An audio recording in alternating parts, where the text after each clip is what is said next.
on behalf of Think India, warmly welcome you all to the inauguration ceremony of the event Indigenous Think India Startup and Innovation E-Summit, organized from 1st to 7th November 2020 in collaboration with All India Council for Technical Education, Software Technology Parks of India, Institutions Innovation Council, Ministry of Education, Innovation Hub, Entrepreneurship Development Institute of India, Gujarat Technological University, and MNIT Innovation and Incubation Center. I am profusely overjoyed to take the opportunity to introduce our guests of the day. I invite our guest of honor. Think India is honored to have Professor Varadraj Bapat, who is the Faculty of Accounting and Finance in Shailesh J. Mehta School of Management, IIT Bombay, since 2008. Sir pursued his education as Cost Accountant, Institute of Cost Accountants of India, followed by Chartered Accountant, Institute of Chartered Accountants of India. Sir holds a PhD in Management Finance from Shailesh J. Mehta School of Management, IIT Bombay. Along with Financial Accounting, Management Accounting, Indian Economic and Business Model, Professor also finds keen interest in yoga. Sir has been a nominee of President of India for selection of professors. Sir is a member of Board of Governors for IIT Guwahati and NIT Manipur. Sir has presented research papers at various national and international conferences and has also undertaken several innovative projects to create environmental awareness. We welcome you, sir.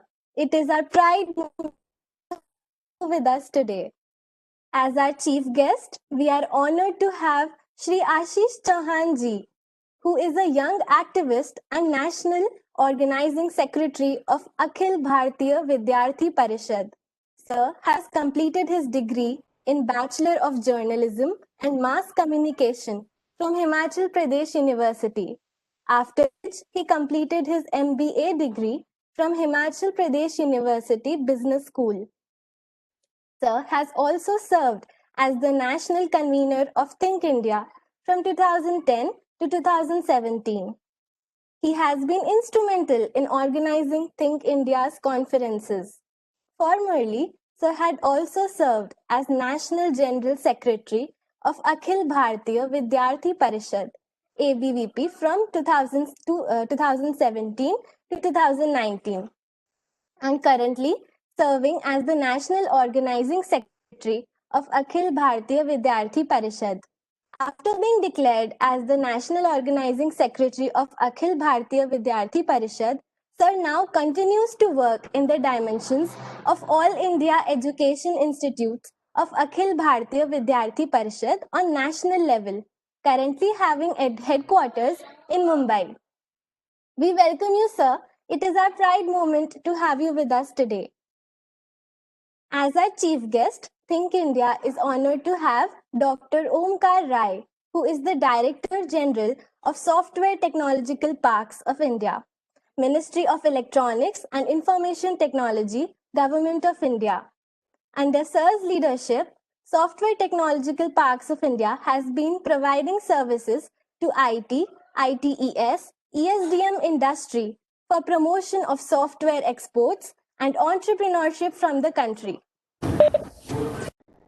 Involved in various policy formulations required for the growth of industry from time to time.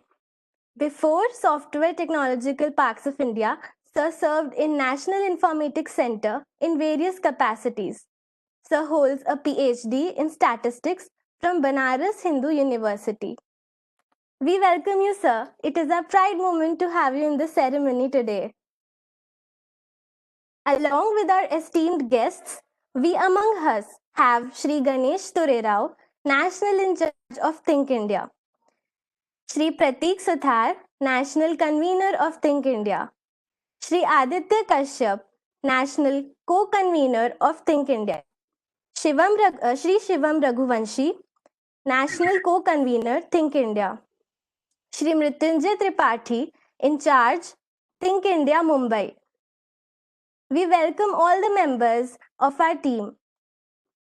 Now I request Shri Pratik Suthar, National Co-Convener of Think India, to kindly give a brief introduction of Think India and the event.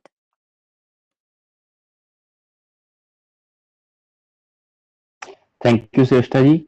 I welcome again everybody on behalf of Think India. Now, Think India, explaining Think India in front of all of you would be a definitely exaggeration as it is more familiar to all of us, even more than me. So, Think India is a pan-India student organization working for the students of national and premier institutions of India, which includes IITs, NITs, NLUs, IIMs, ISERs, and all. We have been working for the overall students development and how to engage brilliant students and youth into the process of national reconstruction. We often organize such big events in Think India. Like previously, during this lockdown only, we have been organizing Model United Nations, e-Youth Parliament, e-Debate, and many other workshops and internships and all. This time we are here with this week-long summit called Startup and Innovation Summit Indigenous.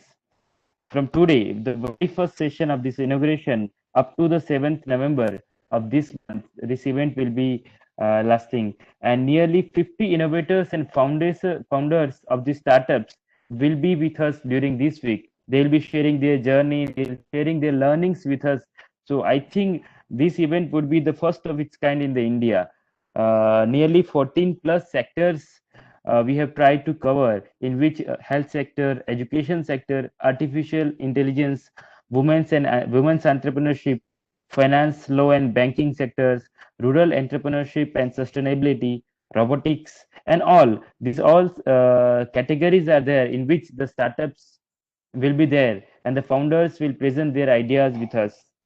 Students for nearly 150 colleges will participate during this week. Along with this, we have 4 days Facebook Live in the morning time from 2nd November to 5th November, in which we cover the four fundamental topics related to startups and innovation, in which developing startup and innovation ecosystem in National Institute. Second is funding opportunities for startups. Third is policies to promote entrepreneurship. And fourth is a IPR in Atmanirbhar Bharat. So this is how this whole week would be, and I'm sure and confident that this week would be a great opportunity, learning opportunity for all of us. So I request you to be there in every sessions, and I again welcome and thank you everybody for joining us. Thank you so much.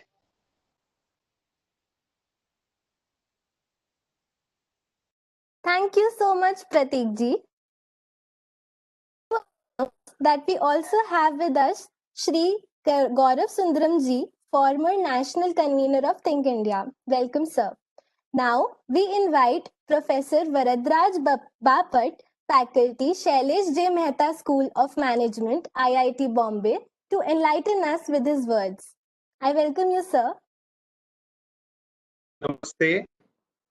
I'm very much grateful for inviting me for this meaningful event. I've been associated with Think India right from 2008, and I have found that students of national institutes are extremely intelligent. They are very much career focused and good in their field. But Think India has a very important role to provide them a social outlook, to provide them national outlook, channelize their energies in the right direction. And that is how social internships and various national level debates to right up to the campus level programs have been happening through Think India. And I'm very happy that the students who are the cream of India think about India, think about society, and perhaps many of them would have a role in the policy making through dialogues initiated by Think India. So I thank you, Think India, for all this. today's event is very important and very relevant because if we see history of India, India was always an innovation and entrepreneurship hub in the past. I'm not talking of past in last 10 years. When I say past, for thousands of years, India was always a leader in industry, not just agriculture. It was a leader in services, even in those days when technology was not that developed. Because I think resources, capital, technology is a next step. The most important step is our mindset. If our mindset is entrepreneurial, we can make the change. And that's what Bharat was. And so many people used to do it. Unfortunately, in the colonial times, नौकरी ढूंढना यही objective बन गया. Degree लो और placement में बैठो became an objective in last 40-50 years, but I'm happy that that mindset is changing. In last 10 years, many youth are interested, they are joining entrepreneurship, some of them doing right away after their campus, some of them doing after 5 years or 10 years. So I'm very happy that this is a very good way to channelize our youth, taking them from academics to what is there on ground. I don't mean we have to leave academics. We have to be founded in our subject knowledge, in our specialization, but that should go to society, it should go to a business venture. And I'm very sure that today's event would show path to few of the entrepreneurs. फिर उनका success देख के, उनका achievement देख के, उनका path देख के many more will also join.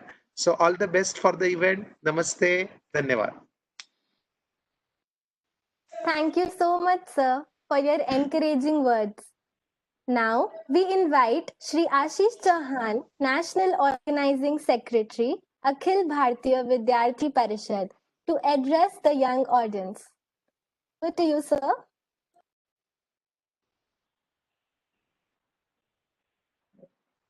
Thank you, Shrestha.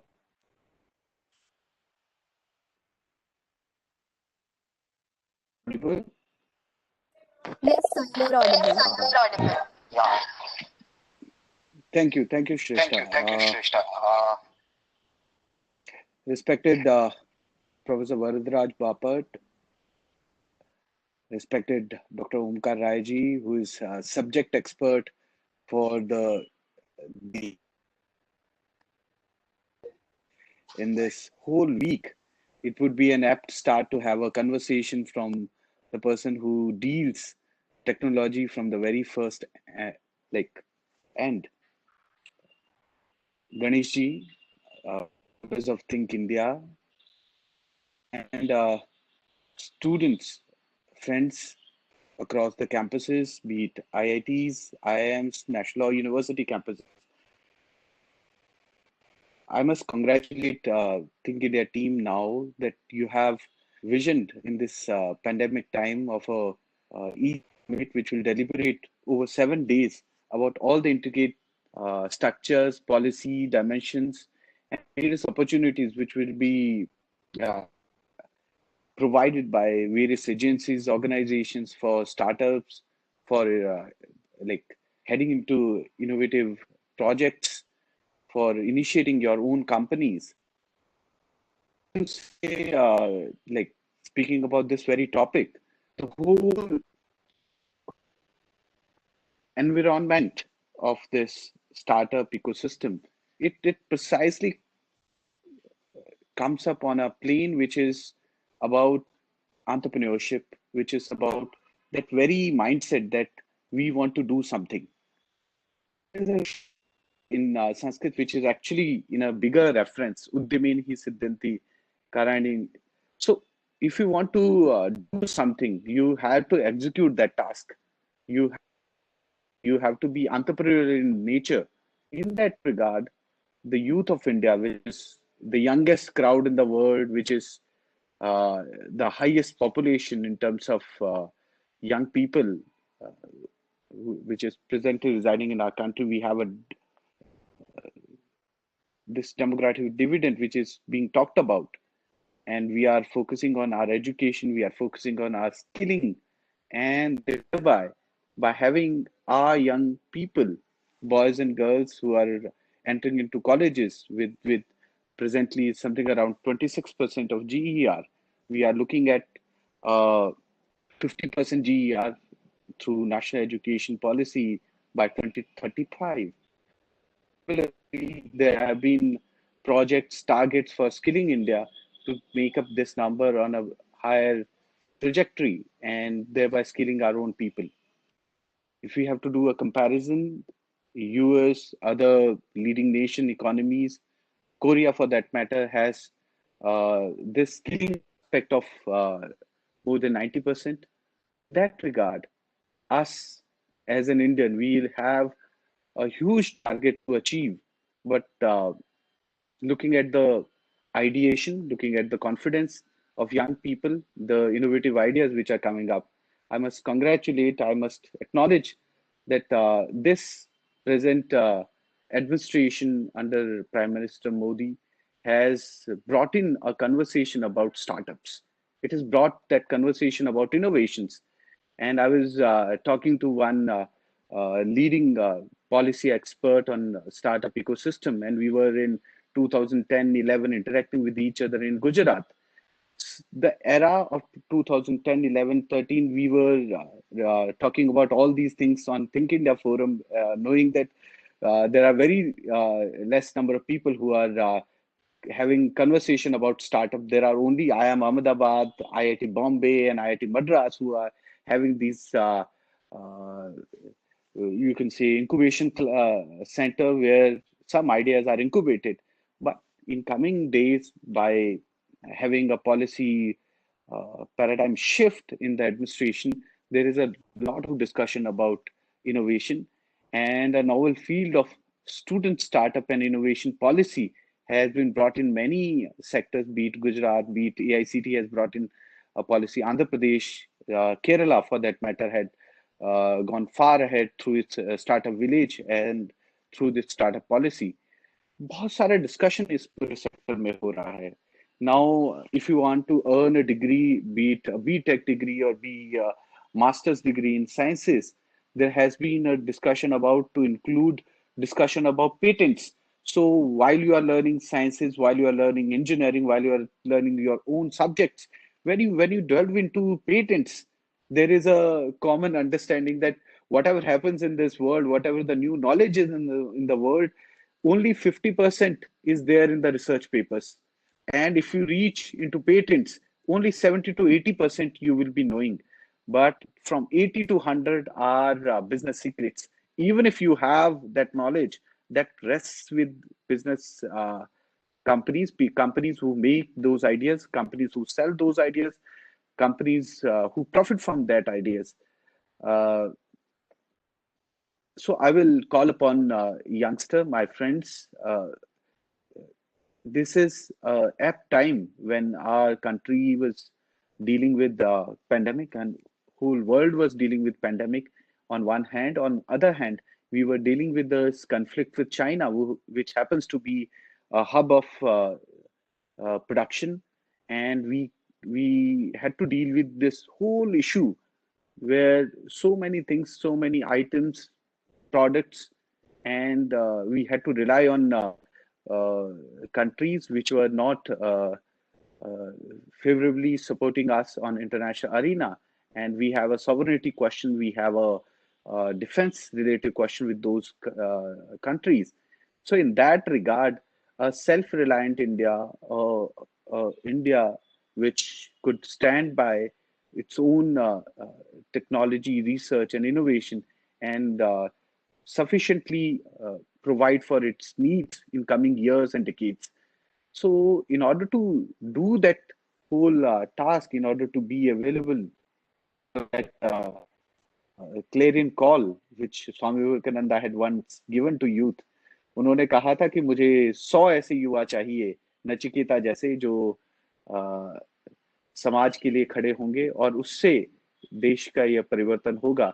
Right now, if I have to correlate that one, in 2013, we did Think India 2013 conference in IIM Ahmedabad, And I remember correctly that we gave a title for that conference. It was Innovate and Lead. I quote, Innovate and Lead, a rousing call to the youth. So it is far more meaningful right now that innovation and leading those innovation to make up a patent, filing a patent, making up a company, and registering it with Startup India. There are various opportunity which government is providing, and obviously there are subject expert people who will be talking about all those things. But if I have to just mention on that small reference, 3-year tax holidays, various other exemptions which a young company or initial company could not generally cannot sustain all those regulation. So it provides with those opportunities and new link ups, networking opportunities. All those opportunities are there for people to grab. And if you are a mid-sized small company who wishes to include technology and near research innovation for the welfare of the country, for the larger welfare of the people, I think it is the time. It is the time to start doing something new. And I remember having discussing on these ideas when they are on very minute level. For example, there was this discussion very early on when people were discussing about a platform, whether they are in India, whether they are abroad. It should not rely on area specific things. So now even in our phones we have Android platform, we have platform where apps are located, and on that platform, even if you go to any country, you have an app. You can go to any country and utilize that app which is functioning there. These kind of ideas, when talked in a void, when a surrounding situation is not there, it might feel very innovative, and people might have those ideas. So people were talking about these startup ideas earlier, but without any hand holding, without any mentoring, without any support system earlier, we were kind of losing with those great ideas. And now with such great opportunities within campuses, with institutions which are working for mentoring students, targeting more number of patents, filing university-wise, even NAC accreditation for any colleges and universities helps them immensely if they have students and faculty members filing patents. And on the other hand, if companies start from a campus, it gives tremendous opportunity for their young student to think, connect, and explore their future further. And while summing up, I wish to give an example of Ola Cabs, which was founded in IIT Bombay. And having said that, it was said that if IIT Bombay could have initially taken some small portion of that one project of its alumni as a maybe a venture capitalist or maybe a seed funding, an initial seed funding being to a small portion of the shareholding of the company, it could have be self-sufficient institute in our country already without needing any funds from other sources. So such steps which are done by Ivy League University, MITs, Harvards, the Stanfords, they do these kind of things. They uh, incubate companies. They give them seed funding initially, and then while the company grows, they see prospects. There is a fair check and balance process where good companies are supported.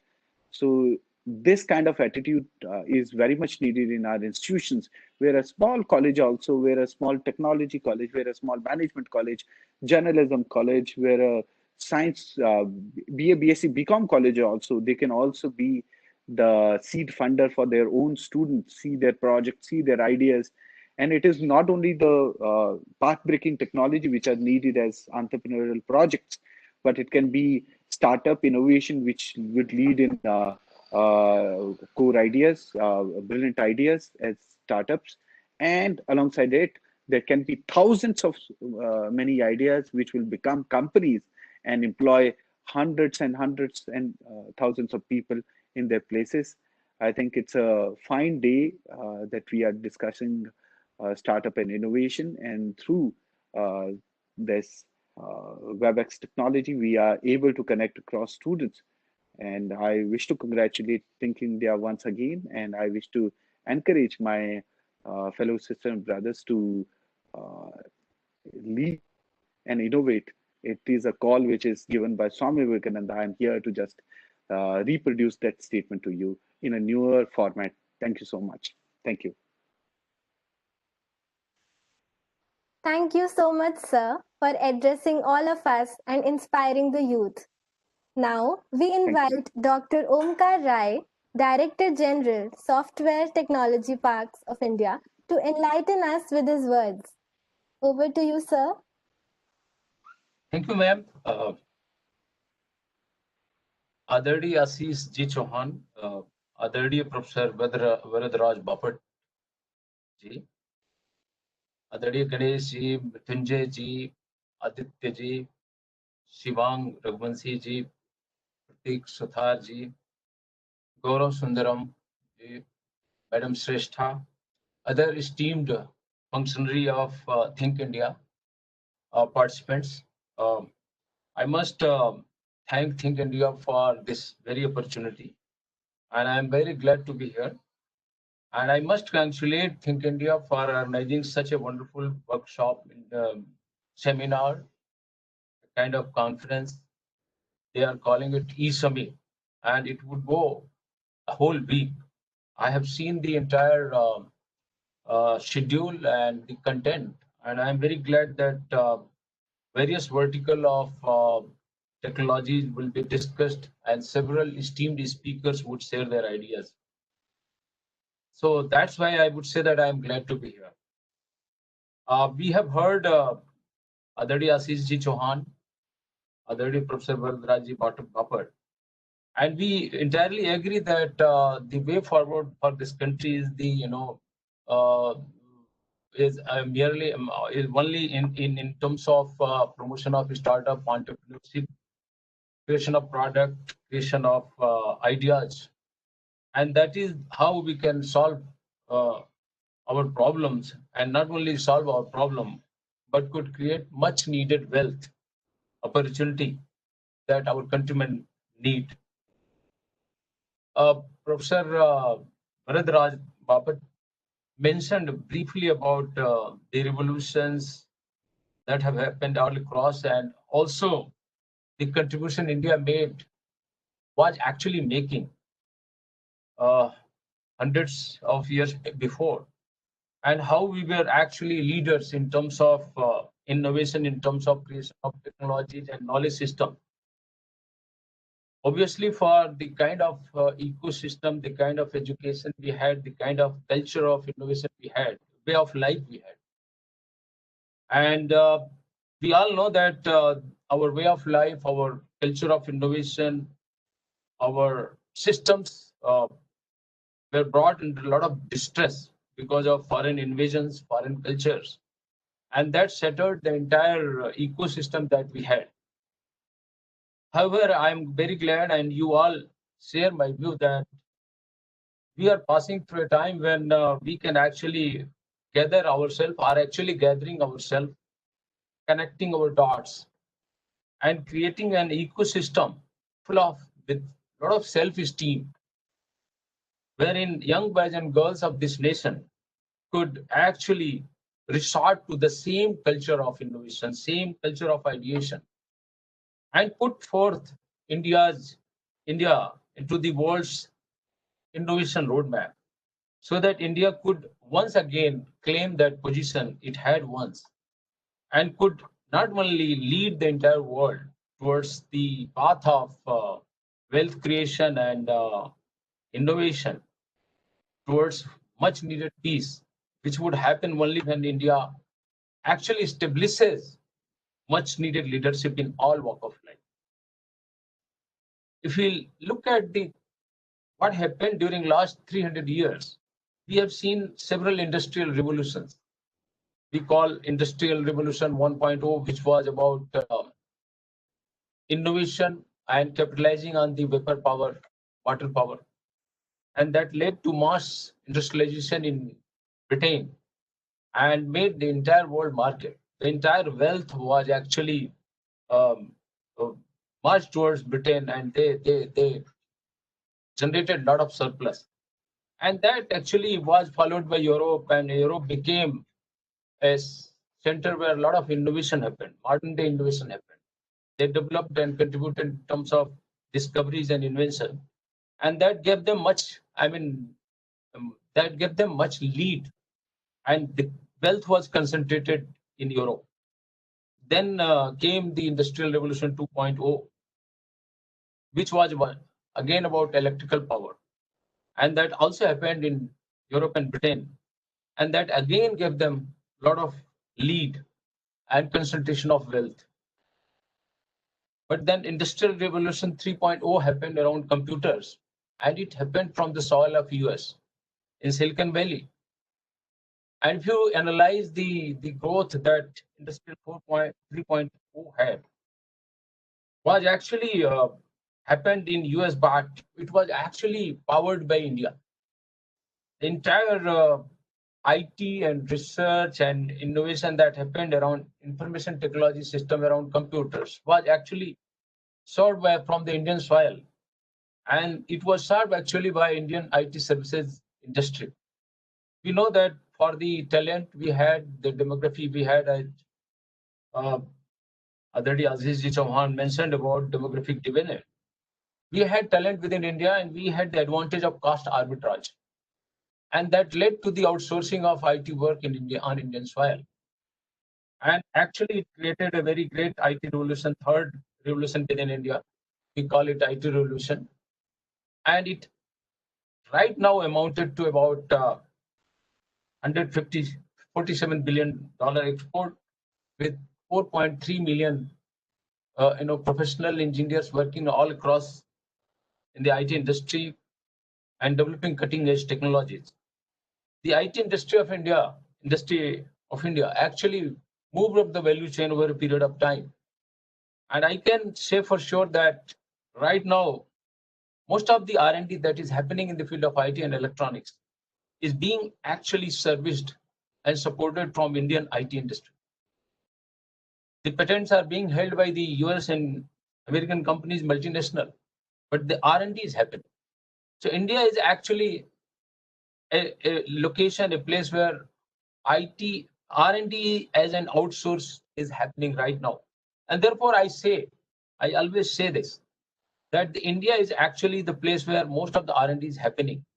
And therefore, the Industrial Revolution 3.0 was actually powered by India, derived by India, which was benefited. Not only we got benefited, but our customers from US and Europe, they also got benefited. If you look at the Industrial 4.0 revolution, you will find that it is about cyber physical systems. And therefore, those geographies, those nations, and those companies who will actually innovate and develop Industry 4.0 products and actually power this entire revolution would be greatly benefited out of it. It's not about huge factories. It is about creation of knowledge and systems. And therefore, I must say with all confidence that the India is going to be the largest beneficiary of this Industrial 4.0 revolution that is happening around technologies like IoT, AI, big data, 3D, drone, robotics, computer vision, and such other technologies. Because most of these technologies are being developed within India. And therefore, I would say that we continue to maintain the same kind of cost arbitrage. Again, I would refer to the success that we had within India, and I would say that this startup movement within India that took shape during last 5-6 years or 7 years at most, which made India world's third largest startup ecosystem with more than 9,000 startups, with cumulative valuation or cumulative funding amounting to $63 billion, with 34 unicorns. We know that $1,000 million valuation is called unicorn. And now a new term has been coined. We call it Sunicorn, soon to be unicorn. We have about 52 Sunicorns, and I'm very sure that they will also become unicorn very soon. And therefore, the entire startup ecosystem that has taken shape on our soil is actually powered by IT services industry of India, because much needed talent, much needed experience we had on our own soil, and it comes on a fraction of cost that is actually incurred by our competitor in China and US. And therefore, we are becoming very, very competitive and economical in terms of innovation. That's the way forward for us. I would say that this IT industry of India also actually helped India becoming a India stack. We know that it's a much talked India stack, which actually helped India to become, a place where we could convert our, could capitalize on the shared economy. We know it's aggregation platform. Uh, Ashish ji referred about Ola, Flipkart, and all these platforms, and the platform to to become an aggregator and to capitalize on the shared economy. Apart from that, we have also seen that we have been able to develop Aadhaar kind of platform. This is world's most technologically disruptive platform, which has helped India in terms of delivering the money, fiscal, delivering the monies, delivering the services, and helping India to become a very e-governed kind of nation where we are using Aadhaar as a platform. Then we have seen the kind of achievement we have made in digital platform, digital payment platform. UPI is the unique payment interface in the entire world. We have also seen that around Aadhaar, we have seen India stack like eKYC, e-sign, DigiLocker, much talked DigiLocker, which has got place in the National Education Policy 2020. Government's e-marketplace, which is the world's largest government e-commerce platform. The GST network, we know that it's the largest network in the entire world. Arogya Setu, where we have got about 220 million accounts, 220 million accounts, and it is growing every day. E-commerce platforms, MCA 21, we know that entire company data, company registration is absolutely online in India. Apart from powering a world's third largest technology startup ecosystem, the IT services industry has actually powered India becoming a very fast India stack. This India stack is ever growing. And we know that this National Education Policy 2020 actually talks about multiple entry, multiple exit, credit transfer facility, National Technology Forum, and all these things require a changed pedagogy, a kind of focus on literacy, numeracy, language, education in indigenous languages or your own mother tongue. All these things require attached technological intervention, which would come from the startups of India. Unless they come and play a role in that, the entire ambition and idea and vision of 2020 cannot be achieved. And therefore, while making sure that we achieve the vision laid in NAP 2020, we will be able to kickstart a great entrepreneurial and startup ecosystem around NAP 2022. I would say that during this COVID-19 lockdown period, India has experienced new things. New normals have been seen by us, all of us. We know that the hospitality, tourism, logistics, these sectors got impacted.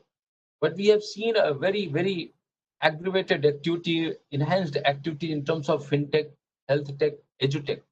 We have actually quickly adopted to digital platform, collaborative platform, and have continued our services on these platforms. And that has become a new normal. The digital adoption in India has grown manyfold, and right from every nook and corner, people who are literate or illiterate have actually resorted to digital adoption of the modern technology, and that has created a great foundation for us to do better things.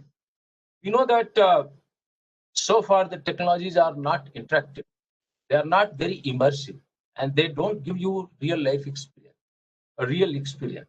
And therefore, I foresee, we all know that in times to come, all these technologies which we are mastering today, using today, utilizing today, are going to be transformed and absolutely transformed to meet the requirements of today.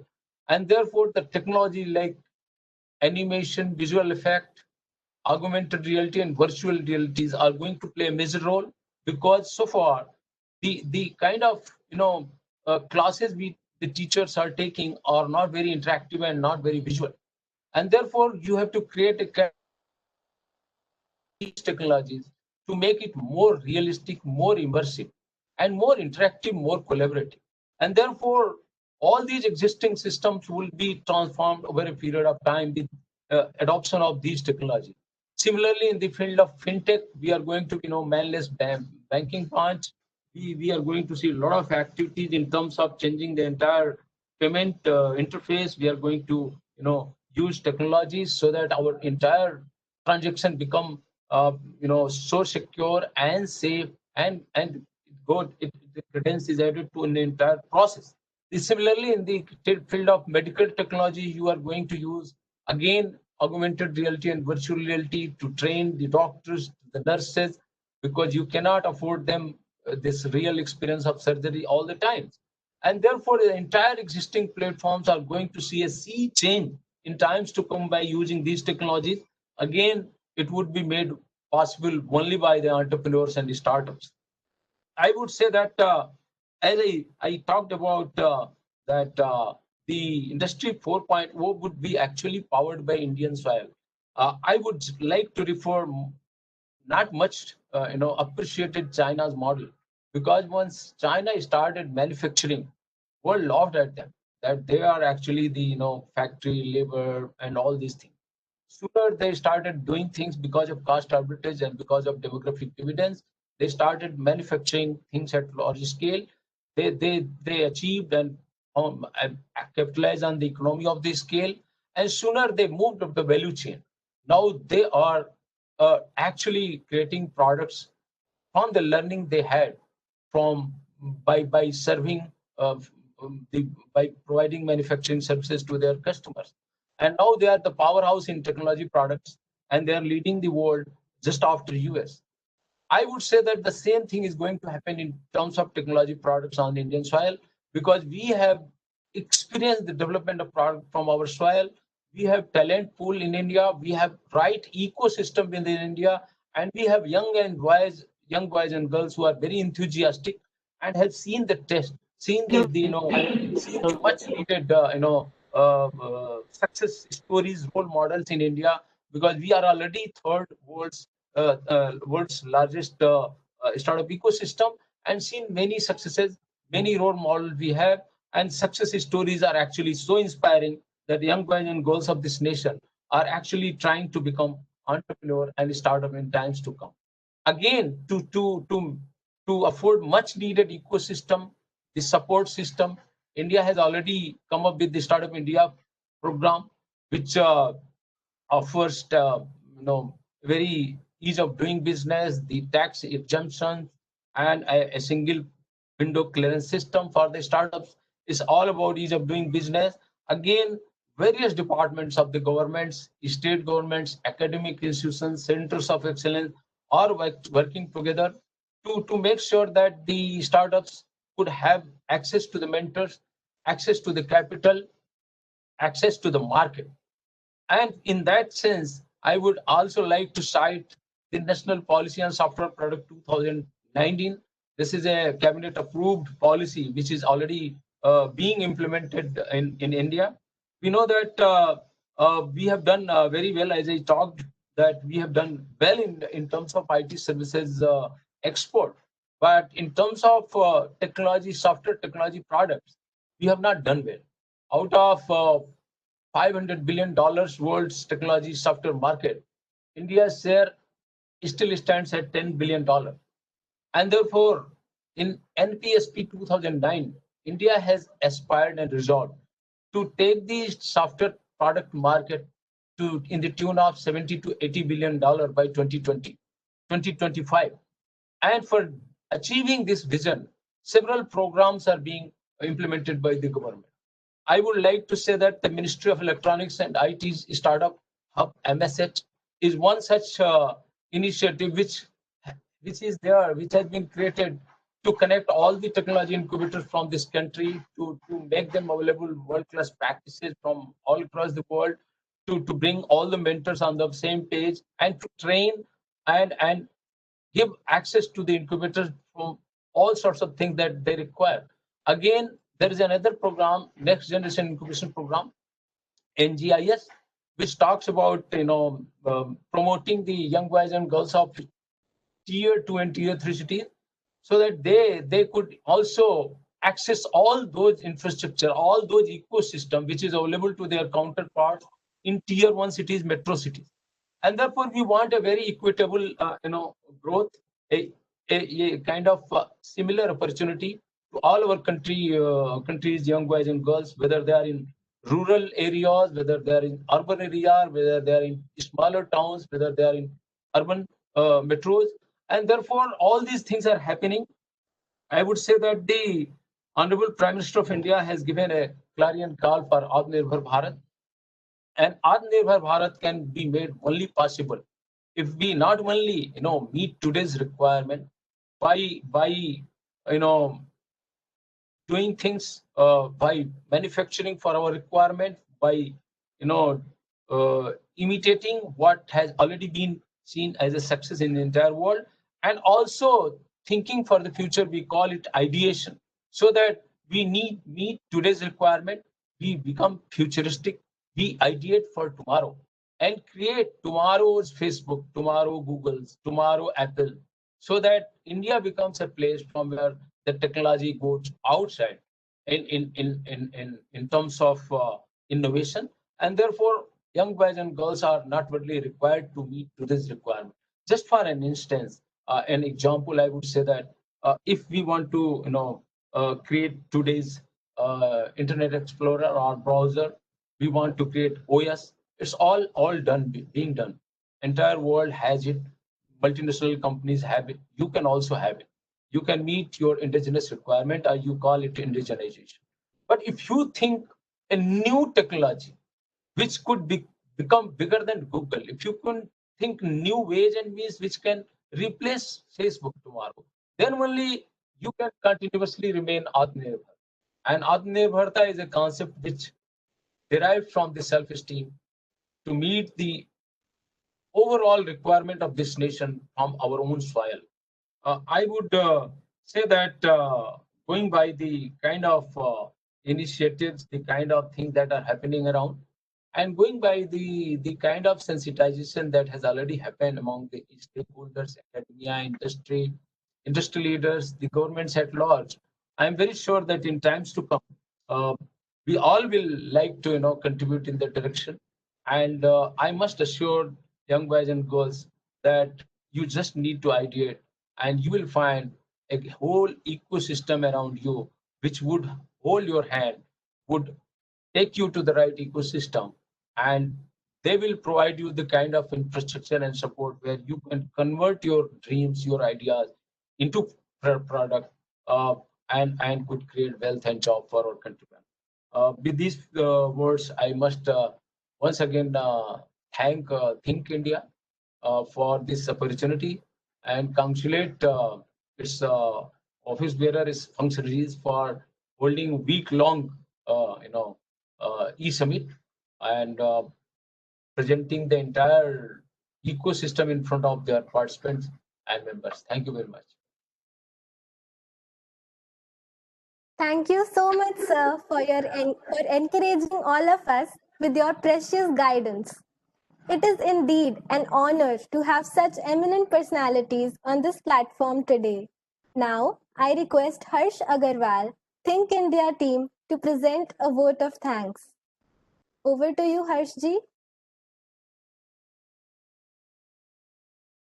On behalf of Think India, I convey my regards And heartily thanks to our chief guest Dr. Omkar Rai sir, Shri Ashish Chauhan ji, and Professor Varadraj Bapat sir. I also like to thank all our patrons and team members for successful organizing Think India Startup and Innovation Week.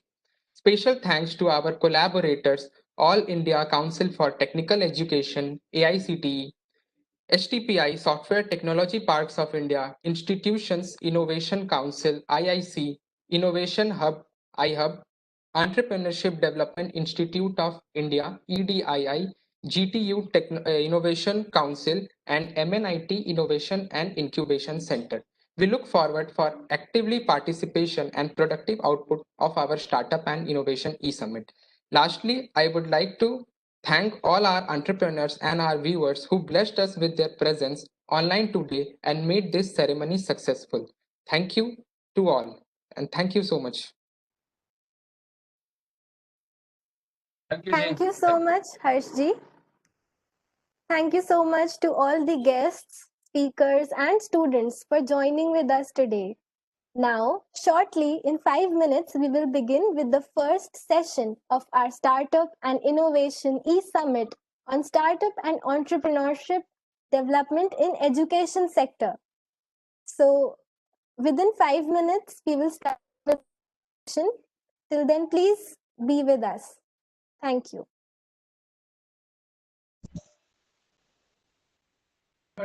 Thank you.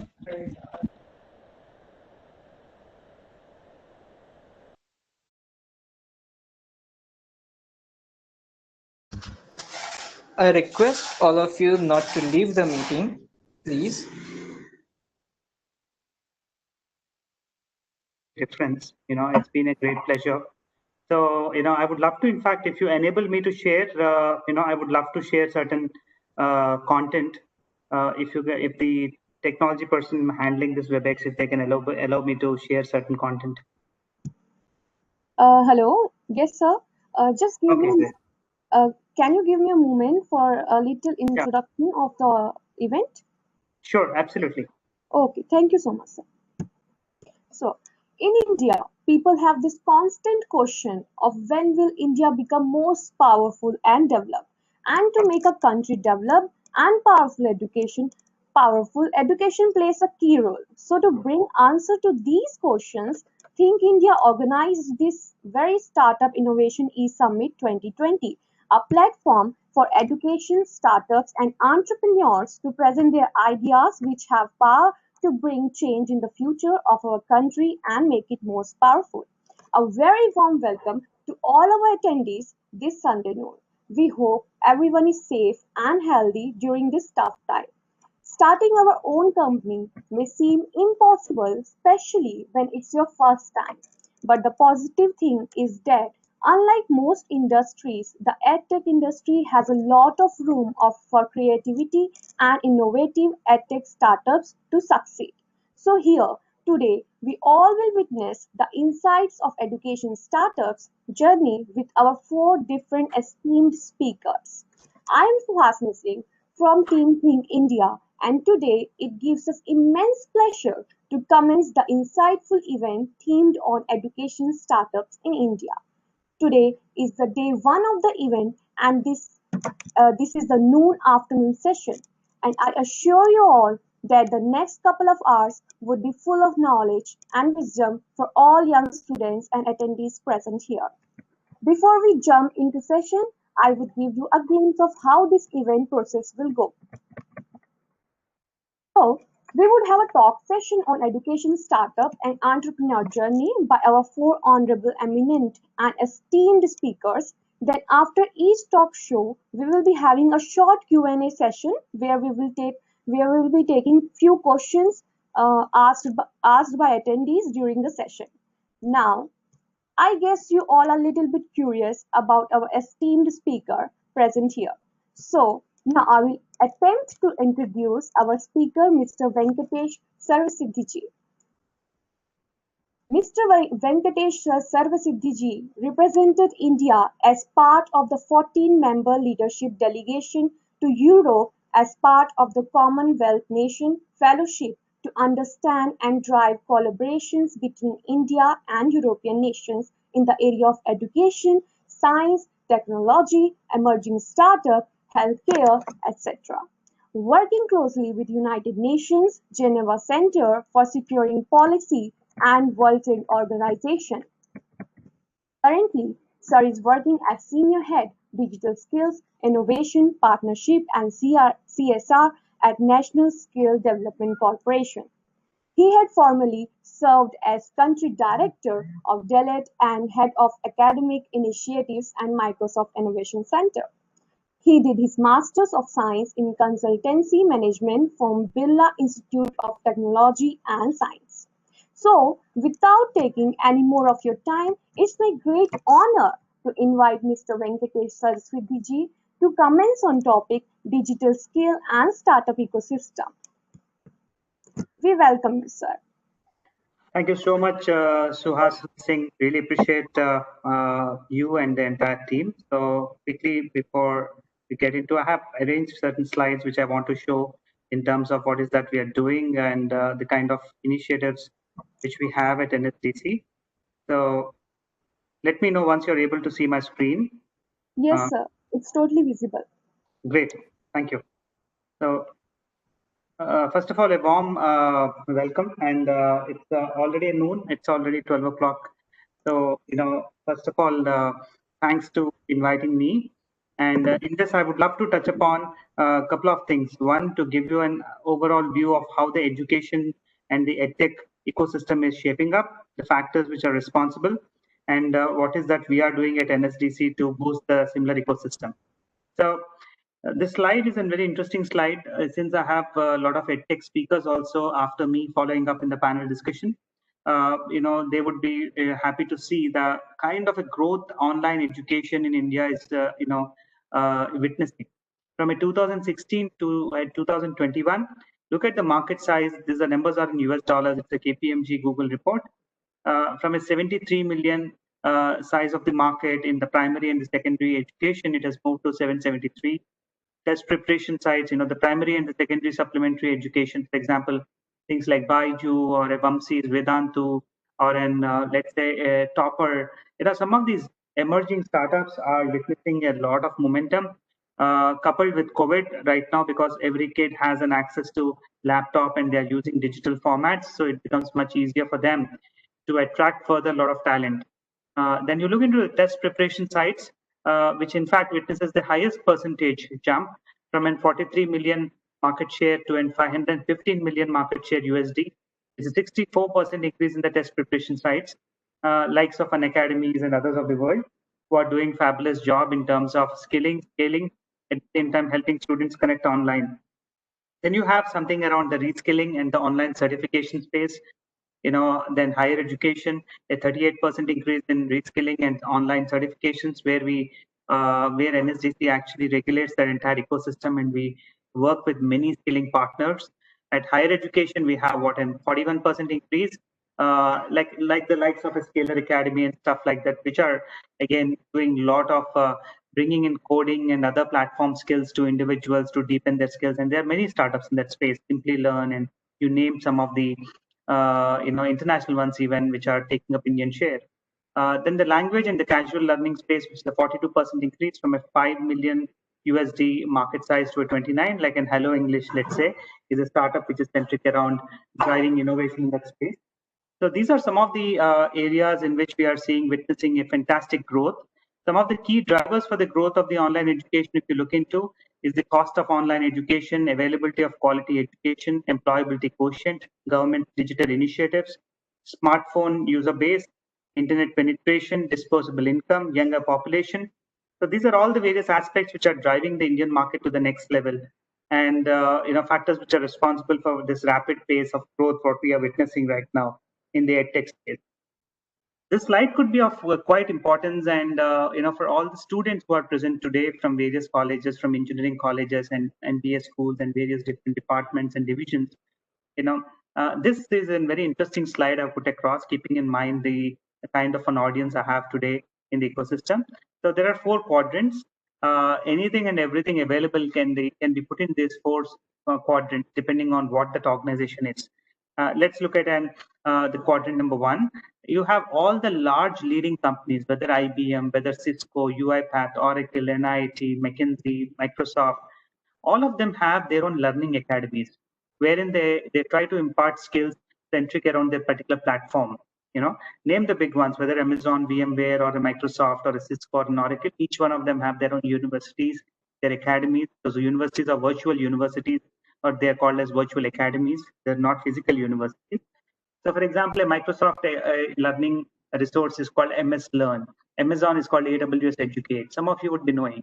Similarly, an IBM has its own IBM Academy, Skills Academy.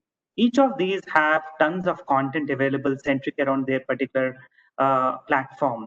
If you are committed to learn in Azure, you go to a Microsoft MS Learn. If you're committed to learn in AWS, you get onto AWS Educate platform. So learning is free, content is free. Then there's a small charge they have for certification. The charge is, also discounted, keeping in mind students. So that is one way of, attaching yourself so that you can learn the latest technologies. Because today the biggest problem in India we are facing is curriculum updates and availability of faculty. That is going to remain for a long time. And now with the change of the new education policy, we are addressing the curriculum needs. Of course, faculty and filling up faculty is also actively taken care, but still in computer science and STEM space, finding the right faculty is always a difficult, not only for normal institution, even for IITs. If the faculty is very good, they get into their own consultancy or they get into the joining organizations. So that's a challenge which always remains. So these learning academies can actually be a good source for you to access information, learn things, and also get certified. Then coming to the second quadrant, it's all about the MOOCs which are available. Like a Coursera, edX, or in Udemy. Organizations like these have lined up a lot of content across the world. And the challenge with some of them is the customization to the Indian context. Sometimes that's a challenge. But a lot of you would have been accessing the sites which are mentioned here, whether it's a Coursera, edX, or a Khan Academy. You also have an IIT Bombay, hybrid MOOCs which are available now. Content always is free. Certification comes with a little cost. Here the discountings are not as good as the larger corporates, which is in quadrant one, but you get a variety of courses. It is not just about one particular platform. You get multiple platforms. That's an advantage. And a lot of you would be using this.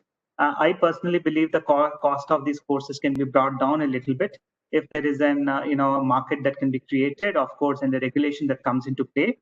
These courses can also be offered at a much more cheaper price points than what they are right now.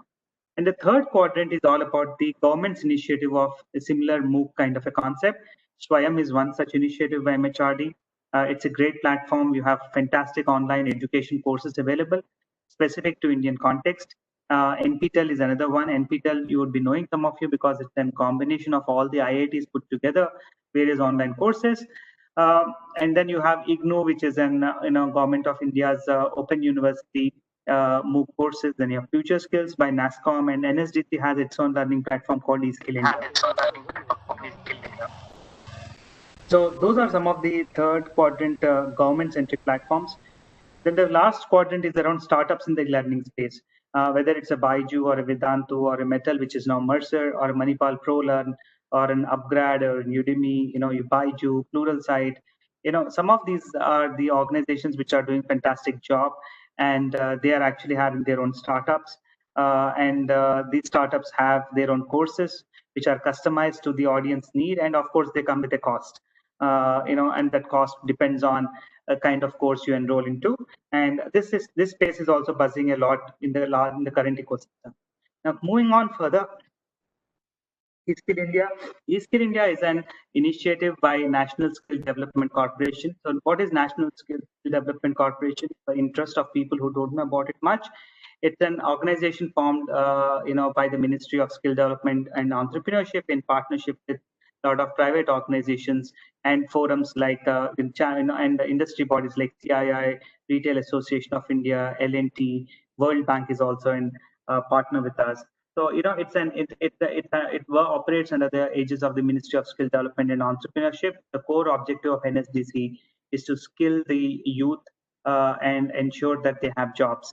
That's the core objective with which it is built, because India has the demographic advantage of being the youngest nation till 2031, with an average age group falling below 35 years. And that's an advantage provided that we have enough skilled people and also enough job creation in the country.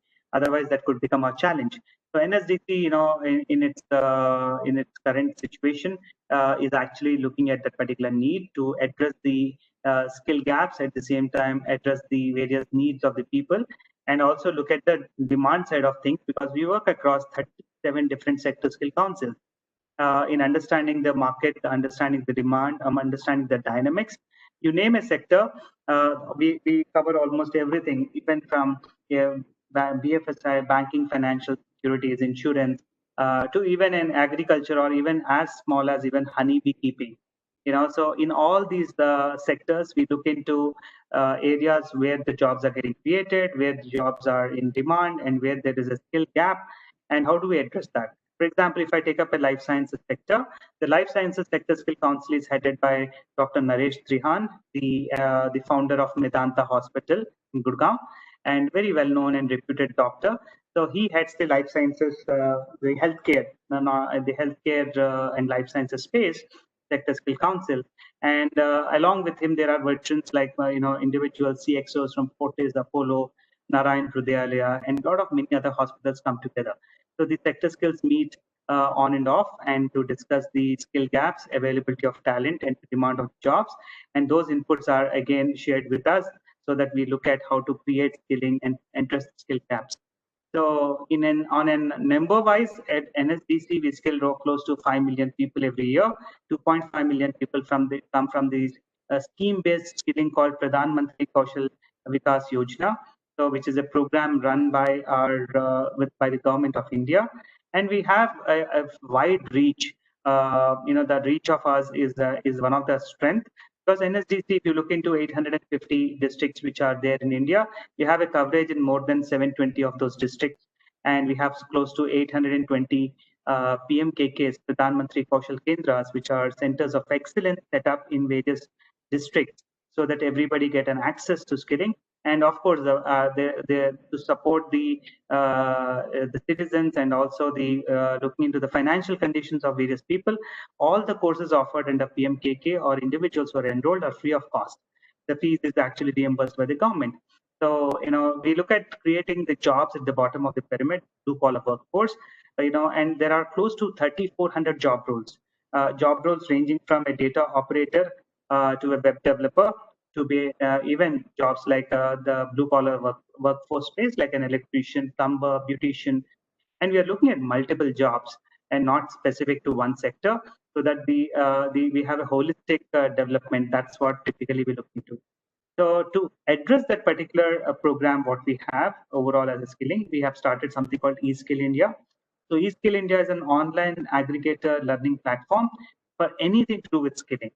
So it's a combination of courses spread across all the sectors, and we have 500 plus catalog courses, 4 lakh minutes of content, 16.4 lakh minutes of e-content, and 2 lakh app downloads. Now it's in fact it's moved from 2.25 to close to 3 lakhs as we speak.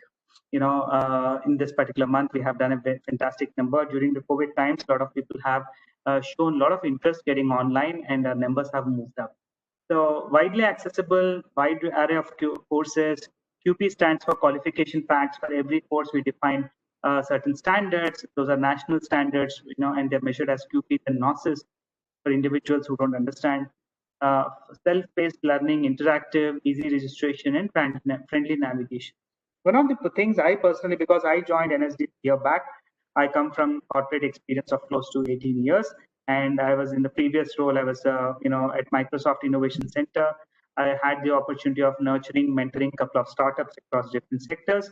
And personally, I believe that any development in a country like India can only happen if we bring in relevant corporates to come together and partner with the larger ecosystem. So as part of that, we brought in very interesting organizations. Those partners could be as small as a micro SMEs to SMEs or startups, to large organizations like a Microsoft or a Salesforce or an Amazon. So we brought in very interesting partners broad across the spectrum, covering various sectors. And in fact, to share with you a little bit of example, kind of partnerships, the strategic partnerships we have brought in to support startups and women entrepreneurs, I want to pick up a case study of what we have done with Britannia Marigold. It's a very well-known name in the households. In fact, the target audience for this are the homemakers who actually go and purchase this. You'll be surprised to know that in a single day, Britannia sells close to 64 lakh biscuit packets. That's a kind of a number, which surprises all of you. So what we felt is to drive digital skilling and entrepreneurship, especially targeting women, we felt that we should look at collaborating with Britannia. Britannia has this Startup Challenge 2.0, so which started in the month of March 2020 and ended in July 2020. So in this initiative, through every Britannia packet which you purchase, at the back of it, there's a competition details. And if women, especially homemakers, if they have interesting ideas to start something of their own, they can actually submit their plan and they get evaluated. And then we select some of the best people.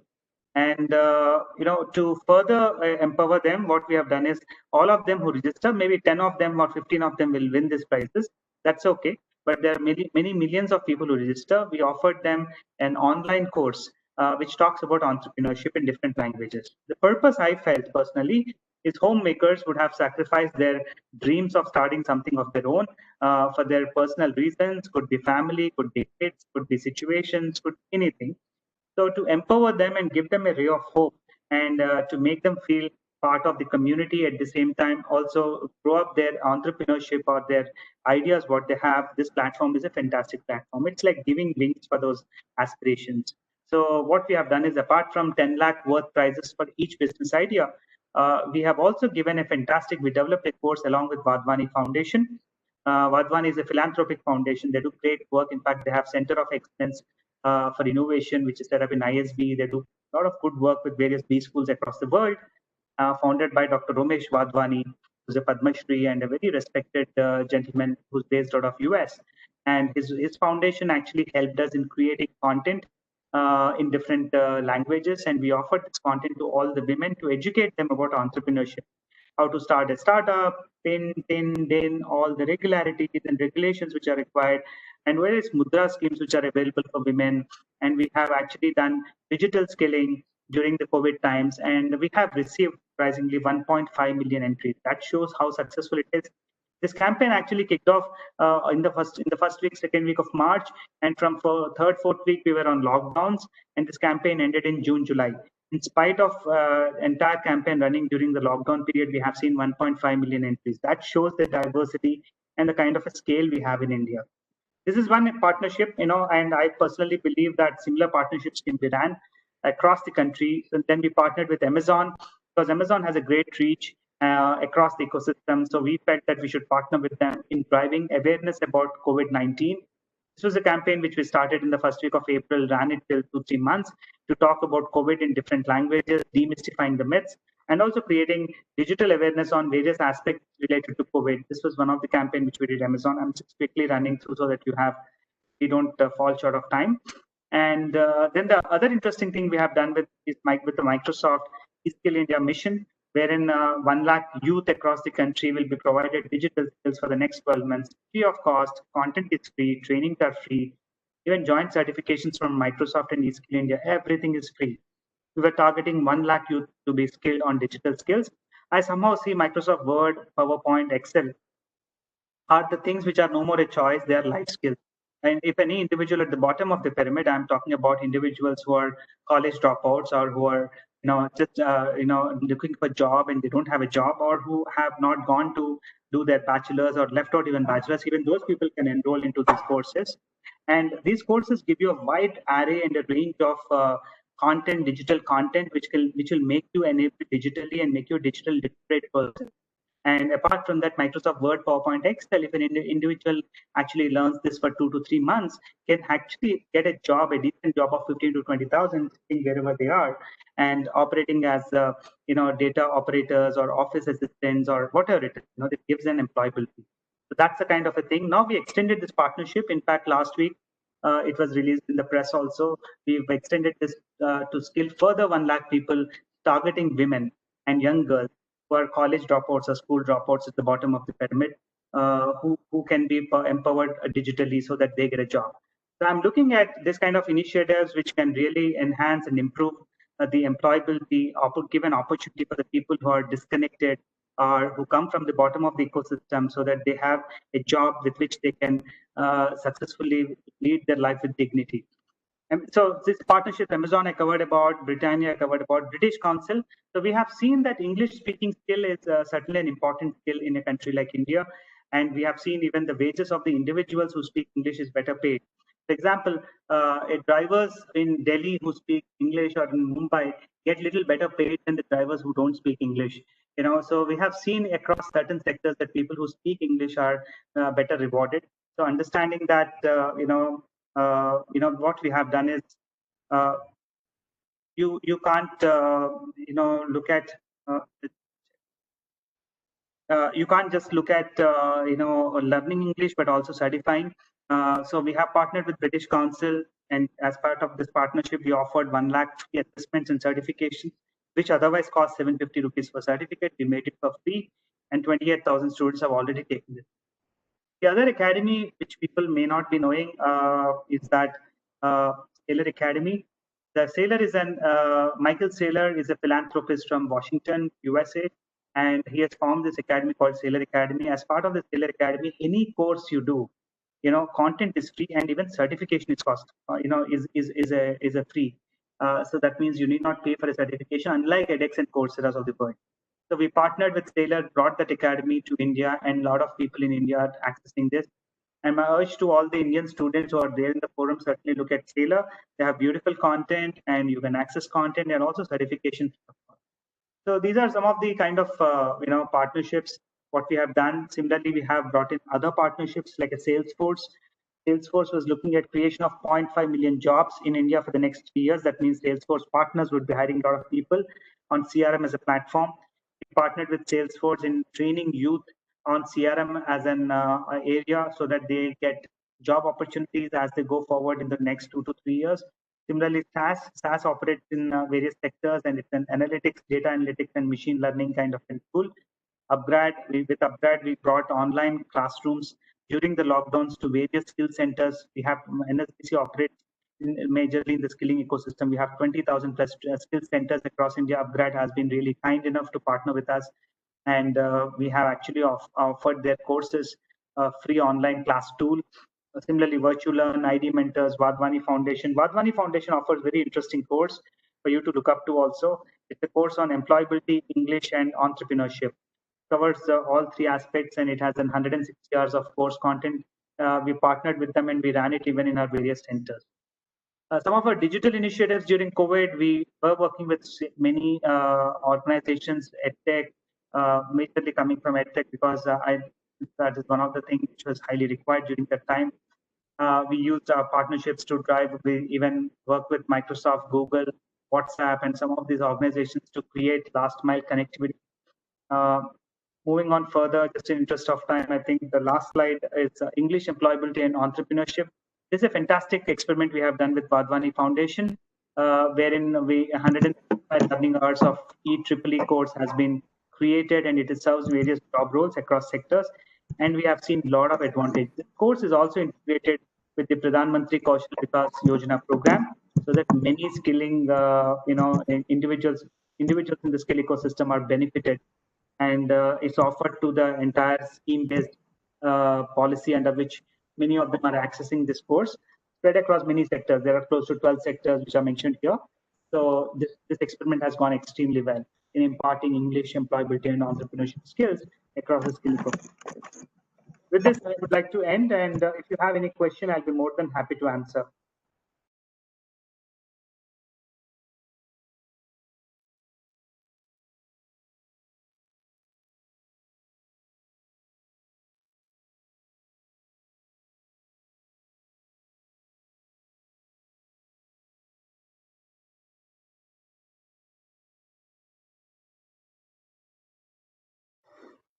I think if there are any questions, I'll be more than happy. Otherwise, you can always ping me, or the coordinators can coordinate with me. There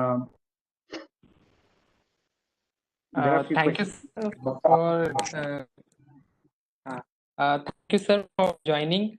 We still have our next speaker on the line, so it will be difficult for us to have our question and answer session. But if someone is having, so they can reach you personally on LinkedIn. Is it there any possibility of such thing? Absolutely. They can connect me with I'm very active on LinkedIn, so they can connect with me and I'll be more than happy to answer. There are a few questions I can quickly see. Is your organization private or NGO? Ours is a not-for-profit. And what skills are needed to be a good student? Of course, there are many skills that are required depending on which specific course and sector you're looking at. Generic question. So, if there are any questions, more than happy to answer. Maybe your coordinators can mail me or individuals can even add me on LinkedIn from where I can answer your question. Thank you so much and wish you all the best for the next set of speakers and for the overall event. Thank you. Thank you, everyone. Hello, sir. So this is Ashwini, sir. Sir, would it be possible from your side if you Hello. share your contact details? Actually, I am working on a skill-based startup, so I would love to connect with you and get mentorship from you and regarding clear my doubts. Sure. It would be possible from your side to share your contact Absolutely. details? Absolutely. So in fact, in interest of everyone, just if you have any questions or if you need anything, reach out to Suhasini or the coordinator, whoever it is. Let them curate all those questions and send me. I'll be more than happy to address all of them. Thank you so much.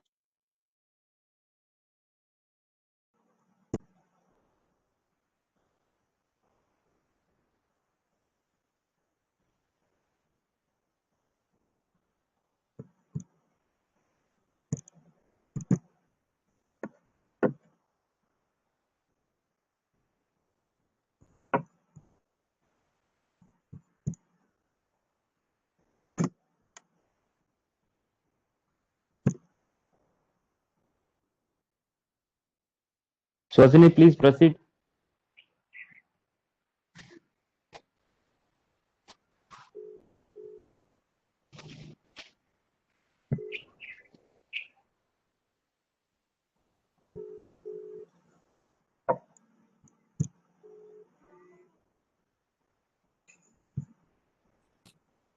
I think there are some issues from Suhasini's side.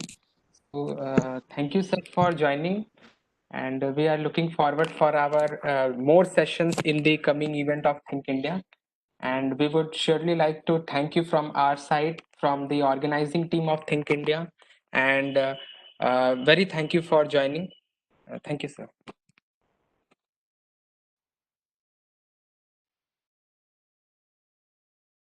And our Please invite. next, yeah. Yeah, please. Next is with us. Have Shri Abhishek Ranjan ji with us. Abhishek Ranjan ji is the founder of welcome, Abhishek, sir. Namaste. Namaste, sir. So we have Shri Abhishek sir with us. Abhishek sir is an enthusiast educationist by heart, is a founder of Sarkari School. Being a founder of this unique company, Sarkari School, he wishes to feature each and every small story that has strongly impacted the root of the society. Sarkari School platform is his dream to incorporate all his efforts and exertion of those behind upscaling of government school and students. He is an individual who is working effortlessly for those who are often ignored by spectators in our society. He is working for the improvisation of education which transform a child's future that is somehow stuck in the mud of dysfunctional thoughts and compared system of India and Indian population. So we welcome Abhishek sir for his session on his own startup, Sarkari School, and very welcome, sir. And we are looking forward for a great session ahead. Thank you for joining. Thank you so much, our especially Think India team को. I will urge कि I just shared the PPT with Harsh ji. Just use it in background, you know. But I will narrate my story in some different manner. Hope I'm just hoping कि you will just appreciate the effort and we will love to get some questions after this speech. So first of all, warm greetings of the day. I hope all of us here are in our best health and spirits. I'm delighted to be speaking to each and every one of the significant members present here. But I would like to begin with a small anecdote. There was once a little boy who went to a mela with his parents to just look through, play games, and have a good time. While having fun, he saw many kids surrounding a balloon wala who had just entered with a set of balloons. He told his parents that he wanted to buy a balloon too. But as soon as he reached, the only balloons the balloon wala was left with were the black ones. The boy became very sad and dejected. When offered a black balloon, the boy rejected the balloon and saying, "ये बिल्कुल अच्छा नहीं है, वैसे नहीं उड़ेगा जैसे बाकी के बैलून उड़ते हैं." As soon as balloon wala left a black balloon in the air, it went up to the same height as the others. The kid was surprised and happily took the black balloon and left overjoyed. And this is exactly what I wish to deal with in today's conversation, our mindset. The preconceived we have about different aspects in life without any experiencing the truth is what that need to be removed. Be it the economic aspect, the social values, the cultural differences, or the emotional well-being.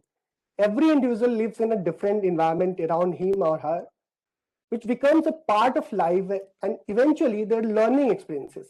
But it certainly does not give us the right to question their personalities and their individualistic quotient. We form judgments about their upbringing, the kind of education they have had, the kind of strata they belong to, especially for those who are a part of the lower strata, especially marginalized community. Every time we look at students coming out of a government school with huge squares bag and not so good looking school uniforms, we have a very straightforward thought about their upbringing and education. इनकी पढ़ाई अच्छी नहीं है, इनका भविष्य सुधरना बहुत मुश्किल है, टीचर्स तो कोई काम ही नहीं करते, सरकारी स्कूल की तो बिल्डिंग बहुत खराब है, क्या पढ़ाई होती होगी. ये एक कॉमन स्टेटमेंट है जो हम हमेशा सुनते रहते हैं. Because the school fees is very minimal, we believe that the system of education is not as great as any other private institution, and thus all those who are linked to any such institution do not excel in their field of work. We fail to experience how the condition actually is and critically comment about them not having the same intellectual and mental capabilities as us. Government school के बच्चे ये कुछ नहीं कर सकते, government school के teacher they are not doing anything. ये common statement है और इसी के साथ हम पलते बढ़ते हैं. मैंने तो देखा, इस चीज को फील किया है. I had worked mostly in remote areas. I've seen कि we are gradually losing our hopes, our a kind of respect. Our teachers are not feeling respected as they were used to. So this needs to be changed. So in today's world, education plays a role in our lives for gaining the right knowledge and change the society for the better. I believe that the one who lends a helping hand in enhancing the skills and knowledge is a true gem. It is not the degree or the certificate that makes you a good human being. It is how you transfer that knowledge to all the levels of society and brings about the best in the future generation. Education is a fundamental right, we all know, and any restrictions to this can hinder a life and eventually the progress of the country. I think being a government school student, I have been looked down upon several times in my life. I always just remembering the days when I got admission in DU. अच्छा सरकारी से पढ़ के आया हो, अरे इसको तो पढ़ने का भी ढंग नहीं है. I faced such things. I'm from Bihar, so people always used to just we have seen so many comments. So we all are a kind of sufferer, or we were struggled with some but being a government school student, I think everyone, you just discuss with anyone, वो आपको लगेगा कि पता नहीं कौन सा जुर्म करके आया है. So life has been full of a struggle, but I have learned the quality of giving. I wish to leave a significant mark on all without having any stone unturned, along with a promise I made to myself to devote all the time, energy, and efforts to this initiative and create a strong and sustainable impact. After completion of my law degree, I just started working in school education domain. मेरे पास बहुत सारे options थे, लेकिन हमने school education को इसलिए चुना because I thought कि जहां से हम निकले हैं उनके लिए कुछ करना चाहिए. और दिल्ली छोड़कर चुरू राजस्थान गया था, इसलिए नहीं गया था कि बहुत शौक था जाने का, इसलिए क्योंकि कुछ करना चाहते थे. एंड द इंडियन गवर्नमेंट, अगर वो पूरा सिस्टम को देखने के बाद आई थॉट कि yes, I am doing something right. The Indian government education system has 1.5 million government schools catering to 13 crore students involving 5 million teachers, yet it remains a neglected conversation. अब कितने 5th of September के अलावा बहुत कम सुनते हैं कि government school कुछ अच्छा कर रहे हैं. हमेशा नेगेटिव स्टोरी, हमेशा problematic stories. Very few acknowledge the role and efforts government school teachers puts in. However, we can find enough people who would find it easier to blame and point up them. Sarkarischool.in urges and requests people to come forward to be a part of this solution rather than just finding faults. अब मुझे कहते हुए proud feel हो रहा है कि right now we have such people who are working selflessly. In fact, I am professional life. I'm just devoting my time on Sarkarischool.in.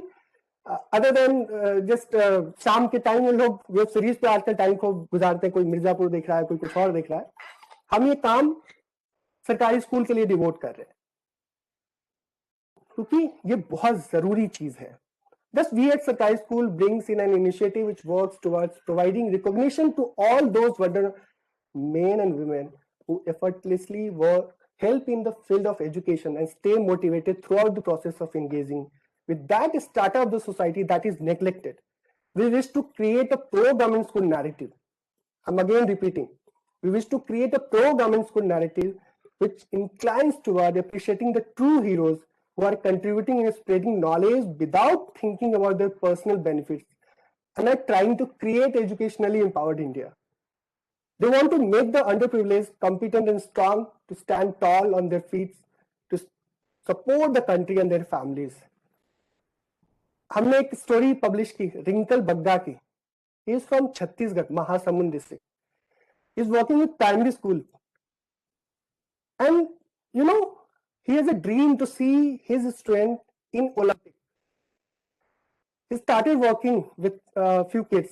Archery के ऊपर, जिंदगी में कभी आर्चरी के ऊपर, कभी तीरंदाजी नहीं, उन्होंने कभी नहीं किया, लेकिन उनका शौक क्या था?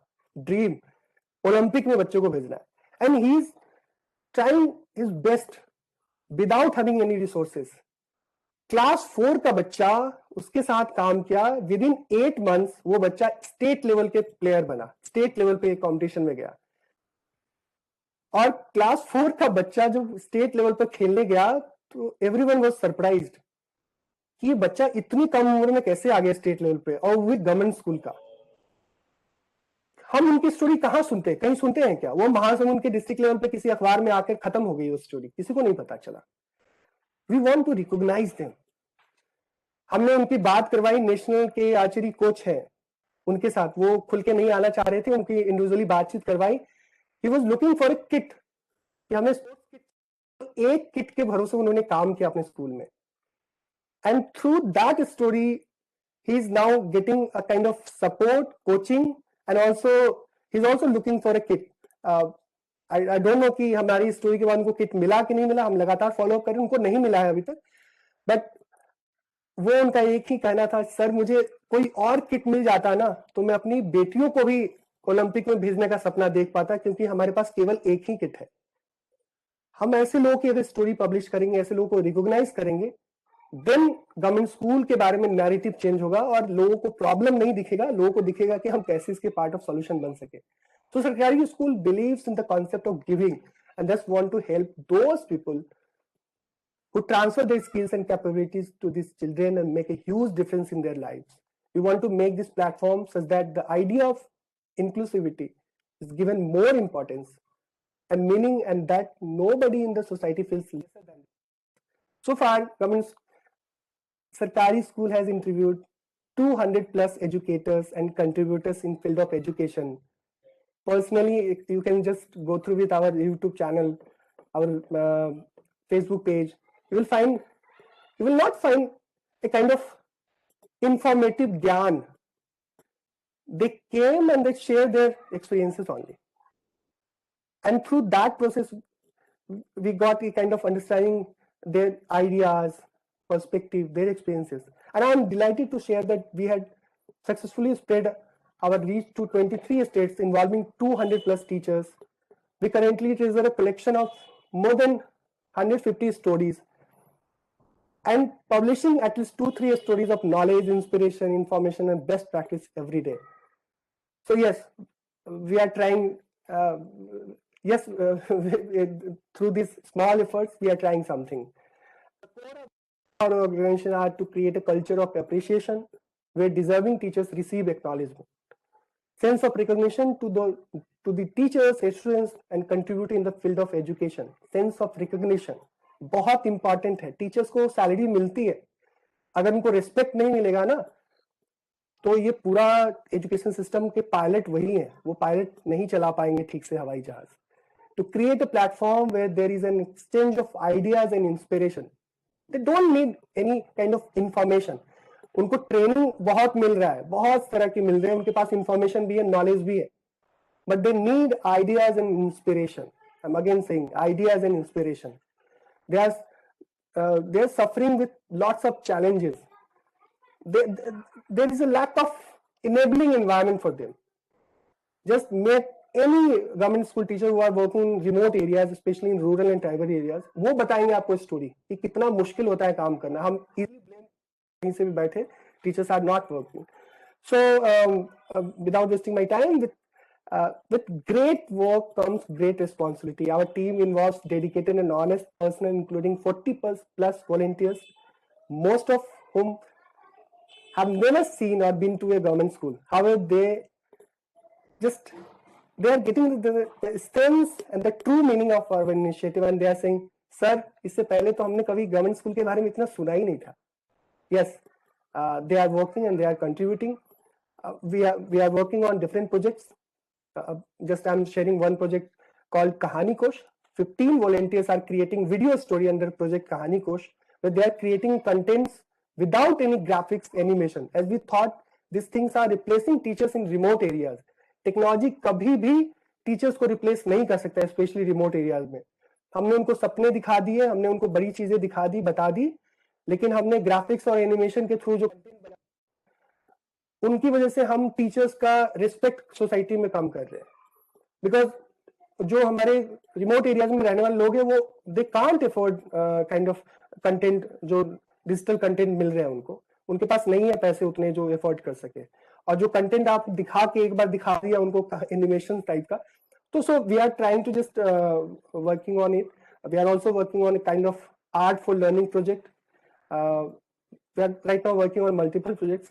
सो they follow the path of similar ideologies and wish to promote the greater sense of humanity rather than believing in the smaller prospects of life. Empowering such people and giving them a chance to take a stand for these underprivileged will encourage a lot more youngsters and adults to help spread this concept in the country and even beyond. We wish to reach every nook and corner of the country through our research steps and methods and sort stories from these people so that others could learn them and take inspiration. We have right now 16 volunteers from different 16 states, and they are devoting 2-3 hours every day on writing some stories. So yes, we are not giving them anything, we are not earning anything, but yes, we feel proud ki yes, we are contributing somehow. Sarkari school has launched a series of conferences with reputed colleges like NLU Orissa, and recently we held a conference with Shyama Prasad Mukherjee College with an aim to encourage the involvement of government school teachers to share the platform with the teachers and professors of higher education colleges. Different क्या है, conference करवाना difference में कोई unique नहीं है, conference तो बहुत सारे देश में हो रहे हैं. यूनिक क्या है, I am seeing first time कि गवर्नमेंट स्कूल के टीचर्स, प्राइमरी स्कूल के टीचर्स कॉलेज में जाकर कॉलेज के कॉन्फ्रेंस में एज ए स्पीकर बुलाए जा रहे हैं. हैव यू सीन एनीवेयर कि जहां पे कॉलेज यूनिवर्सिटी में कॉन्फ्रेंस हो रहे हैं और प्राइमरी स्कूल को बुलाया जा रहा है कि जस्ट शेयर योर एक्सपीरियंस? अगर आपने देखा हुआ हमें बताइएगा. बहुत कम होता है, बहुत कम. So we are trying to change it. We had touched upon 5 themes which help bring out the different aspects and areas we have worked in naming. Some are Sambhav hai. We are highlighting few stories. We had highlighted few state toppers. You know, one MP student 600 में 600 number मिले कविता लोधी को. कौन जानता है देश में? हमने CBSE topper के तो नाम जानते हैं, लेकिन स्टेट टॉपर जो हमारे होते हैं गवर्नमेंट स्कूल के बच्चे, उनको कोई नहीं जानता. 600 में 600 100% नंबर लाया. उसको किसी ने स्टेट लेवल पे आया बहुत सारी stories, but no one recognise. तो गोल्ड इज नेवर ओल्ड. हमने वैसे टीचर्स को, वैसे लोगों को बुलाना शुरू किया है जो 50 साल पहले पास आउट हो गए थे, so that we can fill the gap between current generation and past generation. अभी बहुत सारा सरकारी स्कूल के बारे में मिसकंसेप्शंस है, so we want to change. अच्छा संवाद. We had invited few person, especially like Swaroop Rawal ji, Professor Dinesh Singh ji and other person, जहाँ पे हम कुछ सरकारी स्कूल के बारे में, गवर्नमेंट स्कूल्स के बारे में उनसे हम कुछ सुनने की कोशिश कर रहे हैं. These themes have been identified after 8 years of my work in school education system, and I feel proud to convey to everyone that our small efforts are impacting hundreds of lives. Yes, हमने बहुत ज्यादा लोगों तक reach out नहीं किया है, honestly saying, लेकिन हमने जितने लोगों तक रीच आउट किया है, they are a kind of recognising it. UP में अभी स्टेट लेवल के अवार्ड मिला. एक टीचर ने मुझे फोन करके बोला जब उनको मिला, सर आपने जो मुझे इंटरव्यू के लिए बुलाया था ना, उससे मुझे बहुत कॉन्फिडेंस मिला. अगर आपने नहीं बुलाया होता तो शायद हम अच्छे से नहीं बोल पाते. गवर्नमेंट स्कूल के टीचर्स को कौन बुलाता है इंटरव्यू देने के लिए? हम में से कितने लोगों ने देखा है कि टीवी पे डिबेट चलते तो गवर्नमेंट स्कूल के टीचर्स को बुलाते? But we are trying to change it. Definitely. I feel immense pleasure to get huge support from all those who have initiated to become a part of this project to make a difference, especially my volunteers. Thank you so much.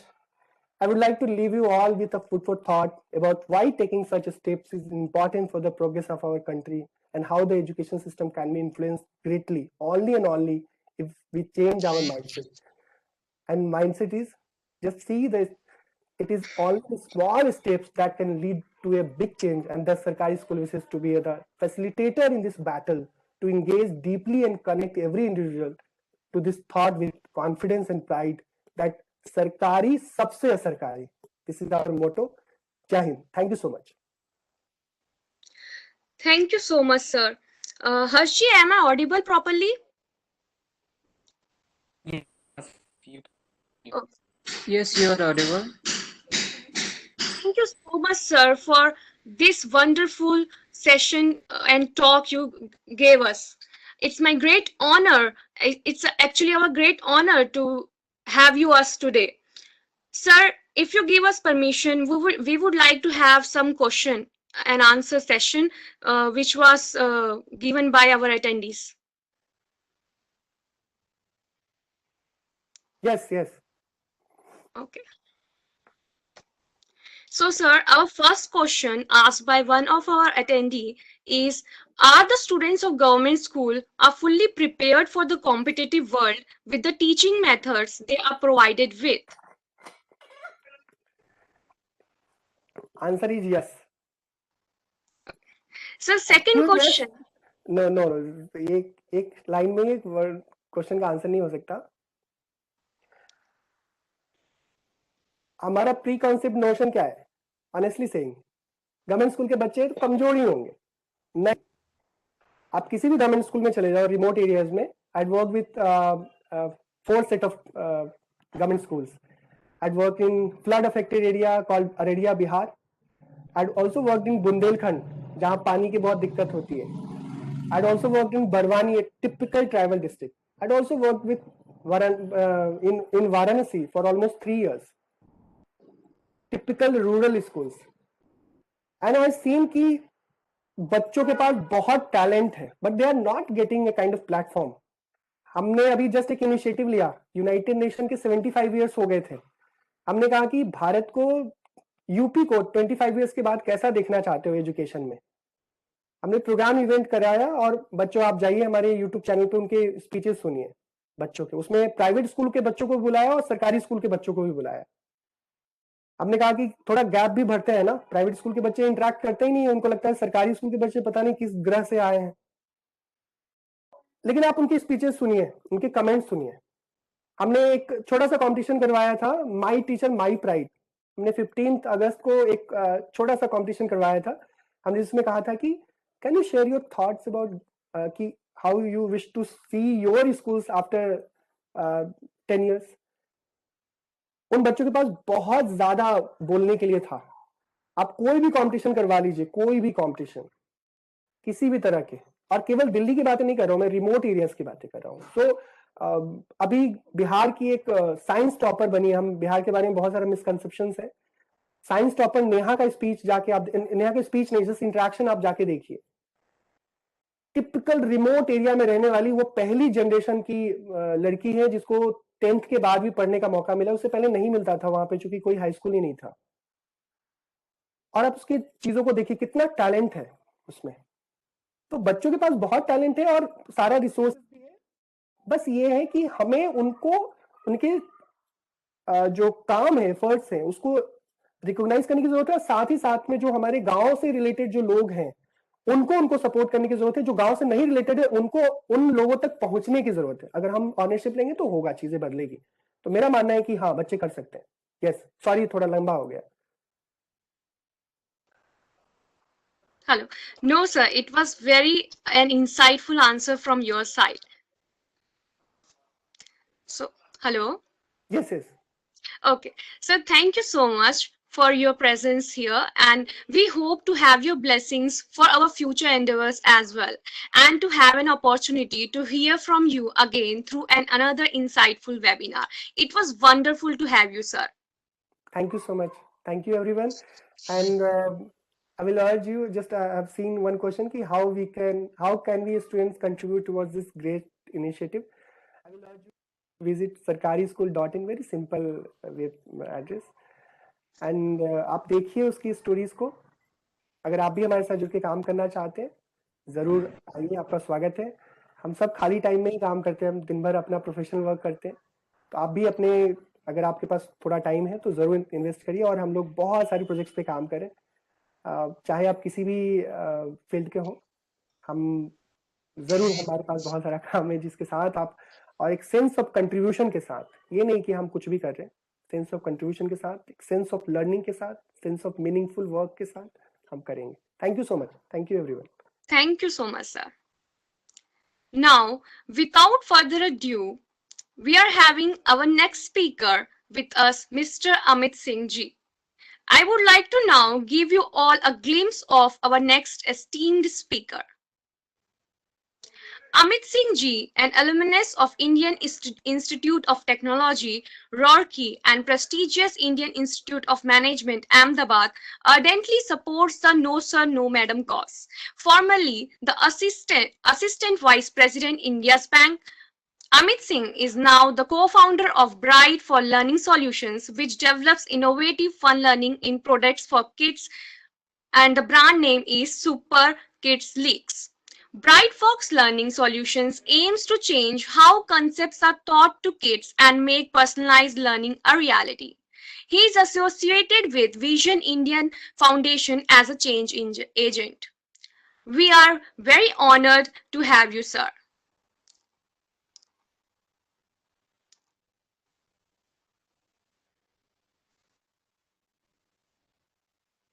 Hello, Harshji. Voice is my voice is clear now? Yes, sir. Totally. Okay. Thank you so much for the warm welcome, Suhasini. Thank you so much, sir. Yes, please tell me. You have to ask.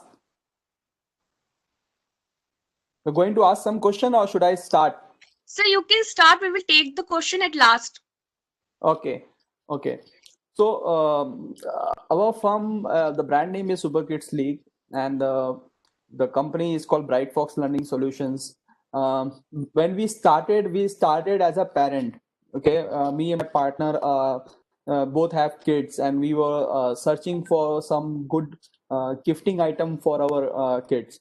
So normally what happens कि हम जब market में जाते हैं तो ऐसा कुछ product लेना चाहते हैं जिसमें कुछ सीखने को भी मिल जाए और बच्चे खेल भी लें, ऐसा हर पेरेंट का सोच होती है। And what we found in the market was that the gifting, especially the toys market, is full of Chinese product. अभी इंडिया में कोई ऐसा प्रोडक्ट बन नहीं रहा था और सब चाइनीज से प्रोडक्ट्स आ रहे थे, बॉक्सेस आ रहे थे, वट तो वही सब सेल हो रहे थे. तो वी थॉट कि it is very like bulk mindset, जहाँ पे आप बल्क के लिए गेम बना दिया and then it is selling through it. So we thought let's try something unique, make a personalized games, books which kids can enjoy and it becomes a memory for a lifetime. ऐसा नहीं है कि वो just 2 दिन के लिए use करो और छोड़ दो. So and then the impact also become a very long. So how we started with a personalized book. हम लोग को लगा कि reading is one thing which is lacking in our kids.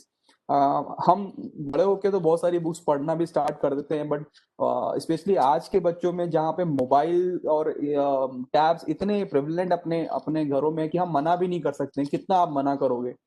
तो हम लोग सोचा कि कुछ किसी तरीके से अगर हम उनको बुक पे ले आए और फिर एक बुक से दूसरी बुक तीसरी बुक ऐसी हैबिट बन जाए, तो वो एक अच्छा गिफ्टिंग आइटम भी होगा और एक वैल्यू एडिशन भी होगा. तो हम लोगों ने स्टार्ट किया पर्सनलाइज बुक्स करने का. तो पहला प्रोडक्ट जो था वो इस तरह का था कि जैसे अगर सुहासिनी बच्चे का नाम है, तो what we started, we develop a book, a story around Suhasini with all the character of that word. Okay, and we attach new positive qualities with S, with U, with H, A, I, and I, all positive quality. Maybe for example, S may stand for selfless, you may be uniqueness, H for honest, I for intelligent. That kind of word we took and we make a story around it and make the kid as a superhero. Or at the end we tell kids that these are your superpower, and now since you know about that superpower, now you become a super kid. तो that is how story build up. उसमें उसका parents का message भी लगता है, photo भी लगता है, and the whole book become a very good memory also. और वो बुक क्या होता है कि बच्चा बहुत इंटरेस्ट से पढ़ता है, क्योंकि पहली बार कोई बुक उसके बारे में लिखी गई है. It is not something Superman और सुपर स्पाइडरमैन बुक और story book. It is a book about himself और हरसेल्फ. तो उसमें स्टोरी जो है उसके एंड में हम लोग वोकैबुलरी भी देते हैं, तो it becomes a very complete package. तो बहुत अच्छा रिस्पॉन्स मिला and parents also like it. And बहुत अच्छा, मतलब 2-3 साल से हम लोग ये काम कर रहे हैं. Then we started focusing on more on this. We developed products on a different age group as well. अभी हम लोगों ने एक गेम भी बनाया है which is of making kids learn map, world map in a very gamification kind of thing. So what we did, there is a game called Monopoly which is very old game and very सब लोग उसको बहुत पसंद करते हैं. तो उसको हमने मैप से अटैच किया and we made a Monopoly plus map का एक कॉम्बिनेशन, और वो गेम मार्केट में डाला है. It's very getting very good response also. So in that way we try to make edutainment products where education भी मिले और कुछ एंटरटेनमेंट भी हो बच्चों का स्पेशली. तो उस डायरेक्शन में वी नाउ वर्किंग इन अ वे कि वहाँ पे पर्सनलाइज लर्निंग में, ई लर्निंग में अगर हम जाते हैं तो किस तरीके से हम उसको गेमिफिकेशन में डालें, पर्सनलाइज लर्निंग हो और उस असेसमेंट हो और पेरेंट्स को बोझ ना हो. तो we don't want to become another Byju और another e learning platform. We want to make it more of fun, because पढ़ाई तो स्कूल में बहुत होती है. अभी मेरी बच्ची खुद है, उसका 6-6 घंटे मोबाइल पे या लैपटॉप पे रहती है, उसका जो ऑनलाइन स्कूल चल रहा है. अब उसके बाद एक्स्ट्रा कुछ अगर उसके पास होता भी है तो वो पढ़ नहीं सकती है. तो हम we are trying to make more of fun learning thing rather than more of curriculum, जिससे कि लॉजिकल थिंकिंग पे ज्यादा फोकस हो rather than डायरेक्टली कंसेप्ट पे या डायरेक्टली लैंग्वेज पे. सो अभी तक की जर्नी ऐसी रही है. And I started when I left my job in Yes Bank, and I was in Mumbai, assistant vice president in Mumbai, and then I came back here in Ahmedabad, started this firm. At that moment of time, I never told my parents also. मैंने अपने parents को ये नहीं बताया था कि मैंने job छोड़ दी है. I told them that I actually got transferred from Mumbai to Ahmedabad and I will be in this city. So I told them after 2 years, when I made some mistake, one startup was failure, and then this become successful. After it got stabilized, then I told them that I have done this. Then it was okay, because success has been seen by the parents. So yeah, but initially it was a struggle period, because I had a family to support as well, and I can't go directly to a startup or idea where it needs 2 year of gestation period.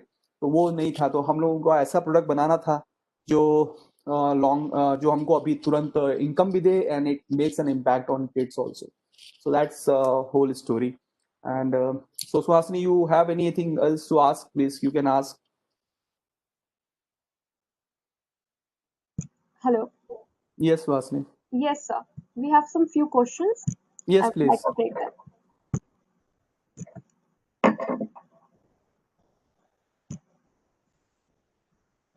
I'm seeing Saurabh Sahu also. Saurabh, how do you Saurabh?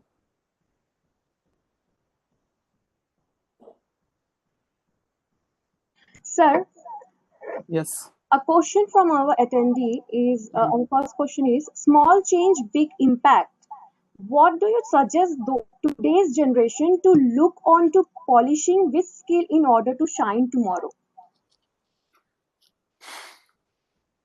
किस age group पे आप बात कर रहे हो? Yes, sir. किस age group के लिए बात कर रहे हो? So graduate? for young generation like 20s. Okay. See अभी की जो जनरेशन है वैसे बहुत वेल इन्फॉर्म्ड है, और they have access to a world of information जो कि पहले अवेलेबल नहीं थी. तो in that way you guys are privilege, but the problem here is too much of information. Now you have to pick and choose the right information and then make a decision.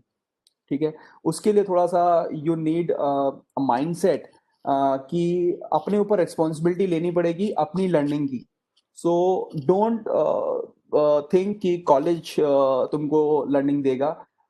That is well established कि हमारा education system अभी पीछे है with what the world needs, and especially after COVID, the things has changed and moving so fast that you have to be on your toes to develop skills.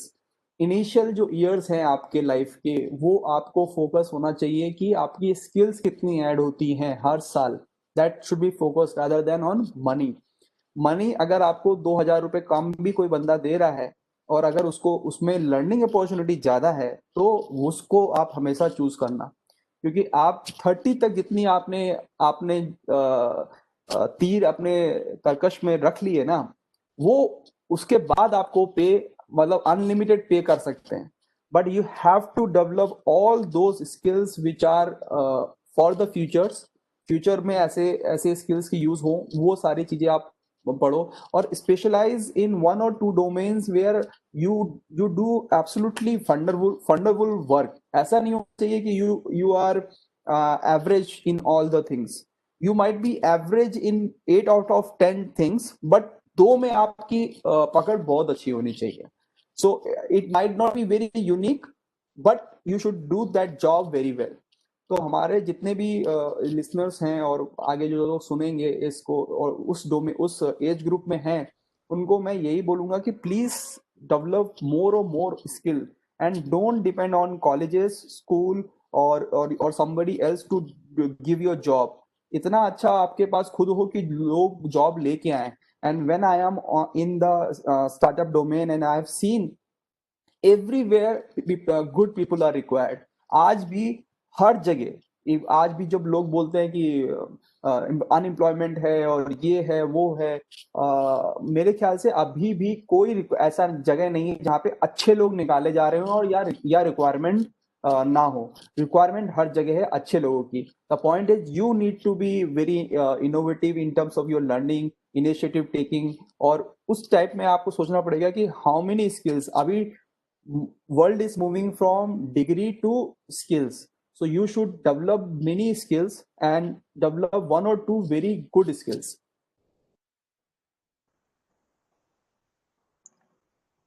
Okay, Thank you so much, sir.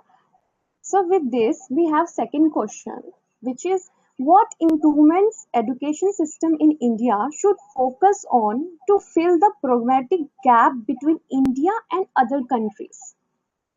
Can you repeat the question? What improvements education system in India should focus on to fill the pragmatic gap between India and other countries?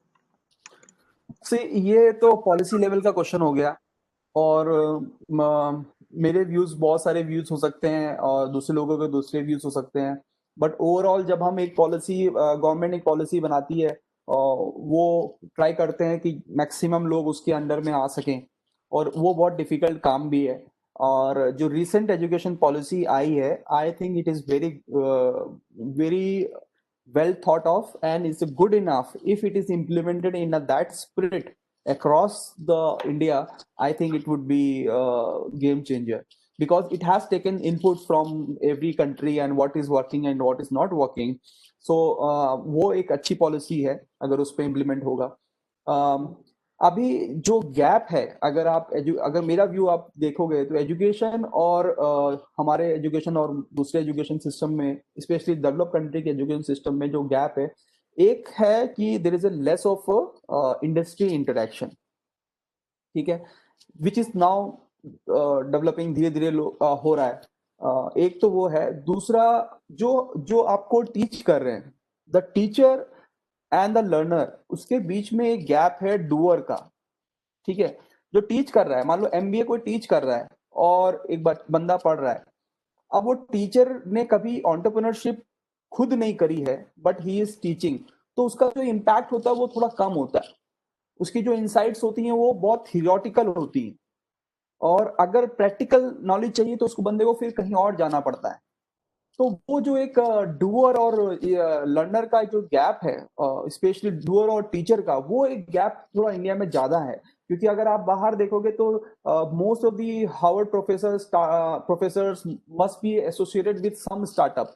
They might have their own startup as well. They might have some biotech firm as well, or they are doing some kind of business as well other than teaching. So वो जो impact लाता है it brings a networking effect as well.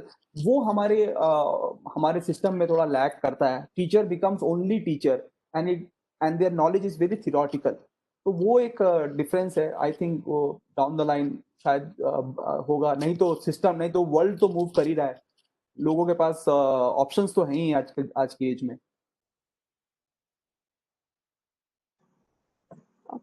Thank you so much, sir, for this truly insightful answer. The way you gave, it was very expected from as learner, as someone as you, as someone experienced as you. It was very nice to have you, sir, today with us. Thank you once So, again, sir.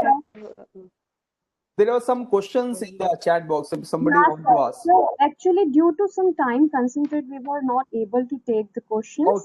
Okay, no issue. I can take the questions. Okay. so if you can suggest one book for an undergrad.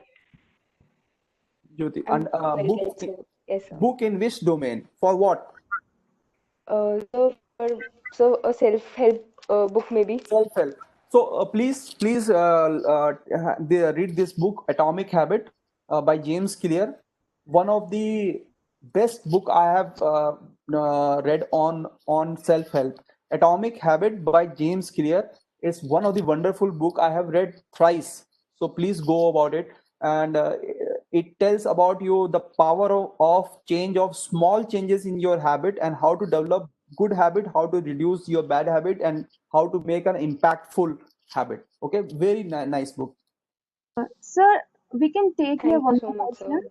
There is a question from Pratik Kale. It is very inspiring to see you came across the failure and then succeed. How did you deal with it and had confidence in your idea? Was it self-funded? He's asking. Yeah, it was well self-funded and we remained self-funded. We never took the outside money. There was a reason for that because we don't want to become a funded startup and once again become a corporate parrot. We wanted to remain independent. We never took money. We were profitable from day one, so it was not required. The other thing was the confidence in your idea. it is a trial and error method. You have to do something. Initially, we have to work on 6 months. We work on different ideas, and all ideas were not that good. Even we have done a lot of work in some idea, and then after a while we drop it. कि नहीं ये नहीं चलेगा यार. So and then we made this one, and suddenly उसका अच्छा traction मिल गया. So there is no right or wrong answer. If you are convinced in that idea, and there are parameters, you should actually not go blindly. There are parameters. You look into few parameters कि भाई market कितना बड़ा है, how you will reach the customers, what will be the marketing cost, is it very difficult to find your customer. वो सब parameters आप देखोगे तो वो तो आपको देखना ही है, but then you have to take a faith of leap. कहीं ना कहीं तो आपको लेना ही पड़ेगा. तो वहां पे फिर then you try. If it succeeded, it is good. If it is failure, learn your lessons and again start doing things. और आपकी एज में तो कोई टेंशन नहीं है. You keep failing until you succeed.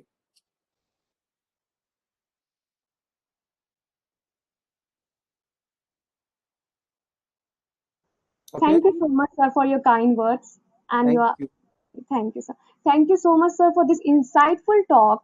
And sir, the way you shared your experience and your talks, it was I can say that I'm sure that people here will take something from it. Yeah. Akash Kumar is saying that teacher can steal the idea. No man, don't worry. Idea तो मैं आपको 50 idea मैं अभी बैठे बैठे दूंगा आपको. And those are billionaire ideas. मैं लिख के दे सकता हूँ कि there are billionaire, but कौन execute करेगा? See this idea, all this thing. The point is execution. सब फाइनली जाकर एग्जीक्यूशन पे हो जाता है. कोई किसी का आइडिया चुराकर, it's not Facebook and start. Every idea is not Facebook thing. तो वो मूवी वाली चीजों को मूवी तक छोड़ दो. If you discuss idea with different people, वो अच्छा है, because you will get some kind of feedback from different kind of person. और कोई एग्जीक्यूशन नहीं करता है. अगर एग्जीक्यूशन करता ही ना तो हर कोई एंटरप्रेन्योर होता. तो कभी भी डरो मत अपना आइडिया डिस्कस करने में. ठीक है. Thank you once again, sir. We hope to have your blessings for our future endeavors as well, and to Thank have you an so much. opportunity to hear from you again through another insightful webinar. Sure, I will be happy Thank to you, hear. sir. ठीक है. Okay, thank you so much. Thank you. Bye. We will be having our next speaker very soon. Till then, stay tuned with us.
Nikhil ji जुड़ गए I think, Suhasini ji.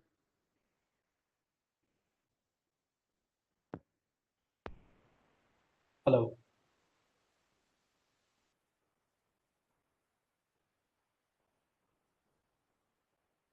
Okay, your video is mute. So Hasini ji, we can continue with Nikhil sir. We can start here.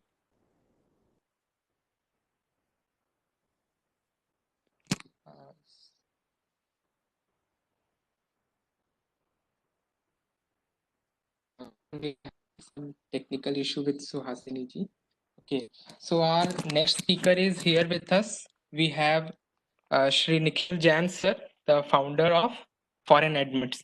Mr. Nikhil Jain, a research entrepreneur, is an entrepreneur with research as his core interest to solve more complex problem and to build solution for masses. Sir is a PhD student in geomechanics, co-founder of Foreign Admits, founder of Researchpreneur, a session social media marketer, and a growth hacker. Being a community developer and manager, he had also been career mentor for thousands of students, have had mentored few startups as well. So get your enthusiasm pump out and be ready to explore and learn how much a dynamic speaker. So now, without taking much of your time, I am very delighted to welcome today Mr. Nikhil Jain, founder of Foreign Admits. We welcome you, sir, to enlighten us today on education startup and your journey as an entrepreneur. Thank you, everyone. First of all, thank you, organizers, for having me here today. Uh, to give you a brief background, I was in Kolkata, a low middle class family, a very typical, background I had in terms of my family background or my financials or upbringing. It was simple, very straightforward and humble. Okay. Second thing is I was kind of, I would say stubborn in my interest. I kind of, started my engineering career. I was actually against my family to go into an IIT. Okay. So that was something very unorthodox for a lot of kids that I see nowadays. You know, I was one of those first kids in my family who got admitted into an IIT, and from there my journey started into engineering.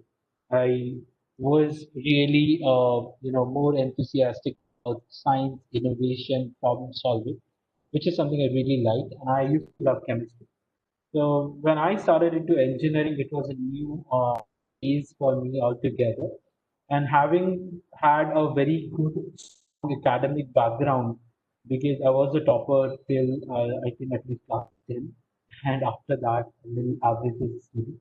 So I was also enthusiastic about education and what we can solve in being multiple problems in society. I have had multiple ventures in my class 7, class 10, class 12 also. Those I look back and I can call them ventures. Earlier, it was no more a venture. It was more like, you solve a problem, you solve something for a friend, and you get paid or you get rewarded. Okay, that's something entrepreneurship is all about for me. So I remember one of the very interesting recollections was an SAPW Arts project. And I actually finished my project in a couple of days. Really loved building those artworks. But when I saw people are paying or people are behind me in getting those art projects done, that's where I had kind of a little bit of greed that, okay, I can make something out of it. And that was my first experience towards entrepreneurship. If I can solve a problem which is helpful for people and I can get paid for it, nothing like it, right? So when I got into engineering, uh,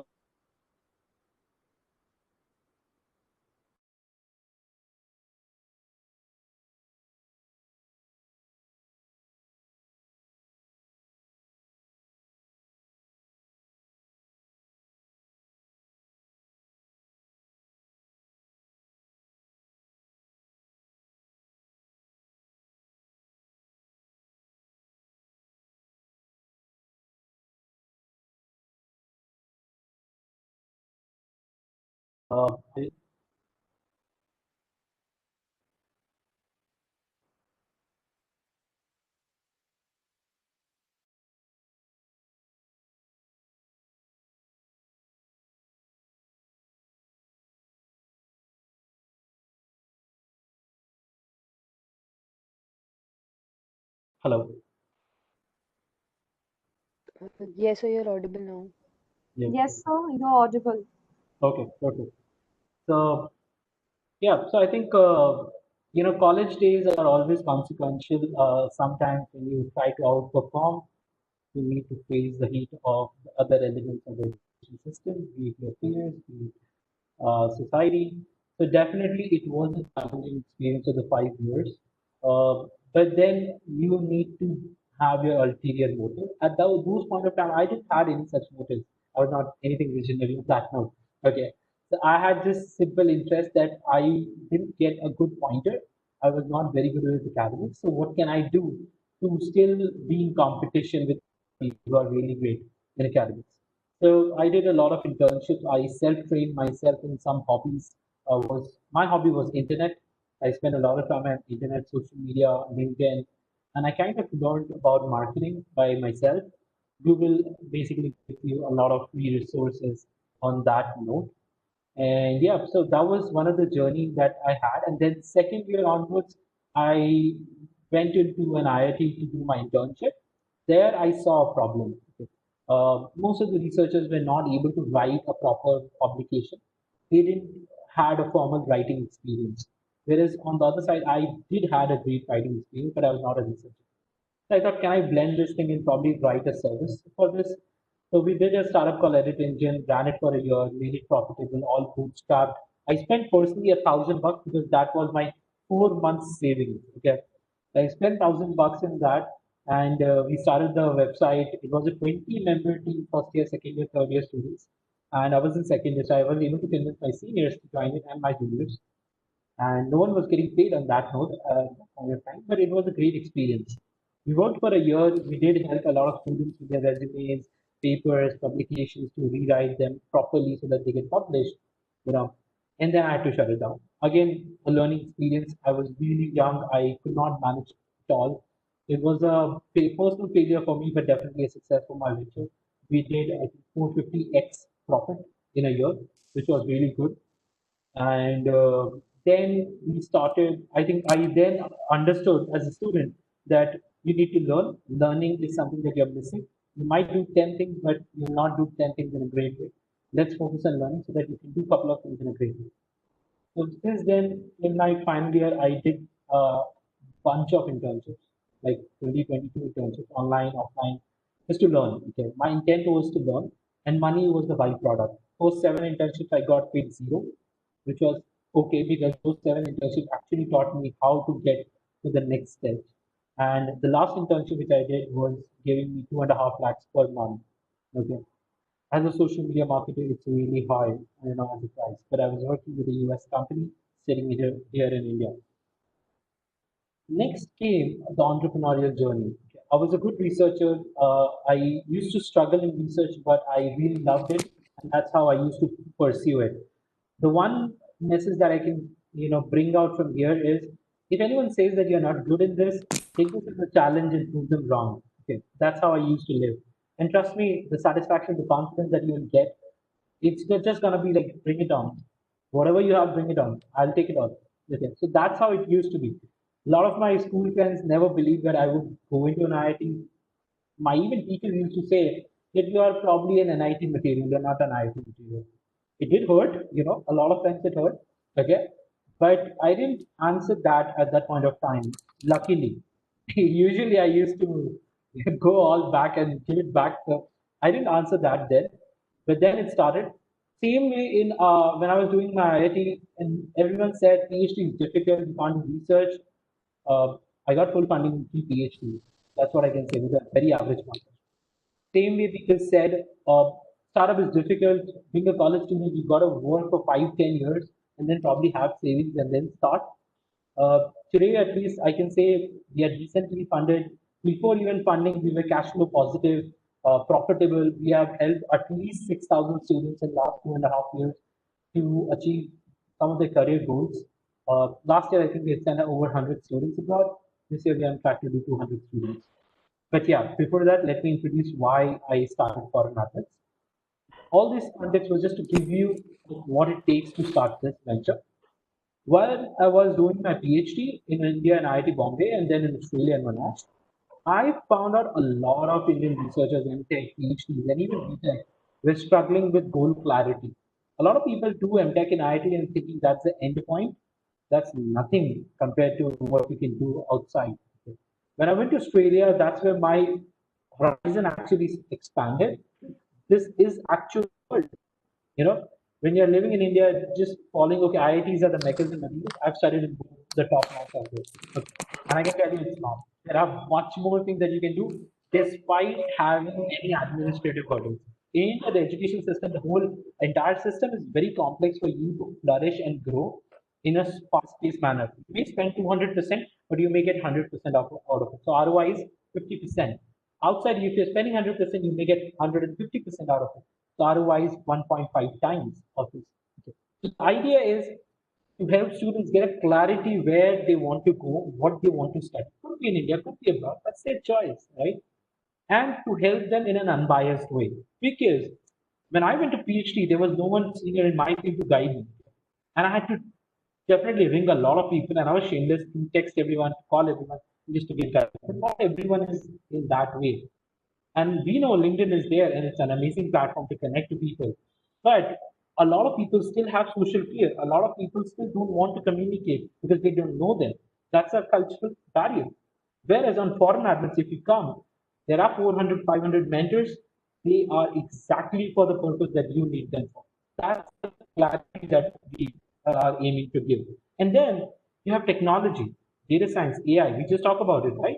Imagine once you enter your profile, you get only and only your recommendation oriented discussions, your interest oriented topics. Everything is damn personalized in a 360-degree manner to your interest. So that was something we tried to build because as an international student, I spent at least 6 months in finding the right college. I did fail in that, honestly, and I had to get someone from the industry to help me out. But a lot of students don't have still that kind of access, which we in IITs or IIMs used to have. So my idea was to democratize everyone from every small city to the big metropolitans or even any country in this world can come to foreign admits and expect a fair amount of support, a good amount of information, which can help them make a proper decision for their career goals. That was the thing. When we started as a side project. You know, there is no investment. People think you need funding for investments. Absolutely wrong. When we started with our personal finance. Personal finance could be $1,000 to $20,000. When we started with just $5,000. You know, website on Wix and some email stuff, everything. Till date, 60% of my expenses, I just manage it for free. Just manage it for free. 60% of my tech expenses are free. There are tons of resources that you can use on the internet. You just need an awareness. And that's the reason I do a side gig of business consulting to a lot of startups who need guidance how to get these things done. Okay. So when I started, and again, the exposure matters here. Being in IIT BHU, it was really difficult to get that kind of exposure. But the moment I went to IIT Bombay and the moment I went to Monash, the exposure quickly shoot. And that's where I met a lot of great people. That's where I got bold enough. Okay, this is something I can start.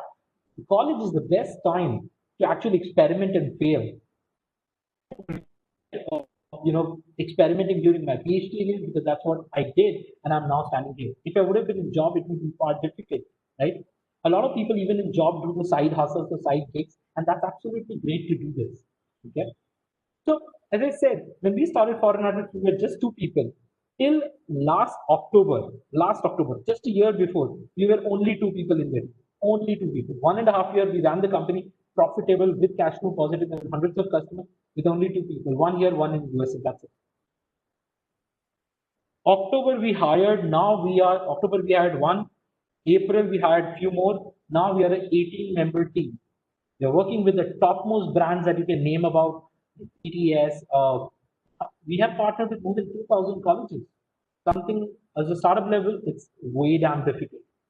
But when you commit your 100% to it, I had to take a drop of my PhD, a full funded PhD. I dropped in the third year, came back from Australia, wrote him an email to the prof. He loved it. He said, you should go for it. This is something that might stop you right now, but you should. So it's not about sitting on the shore and just waiting for the boat to come.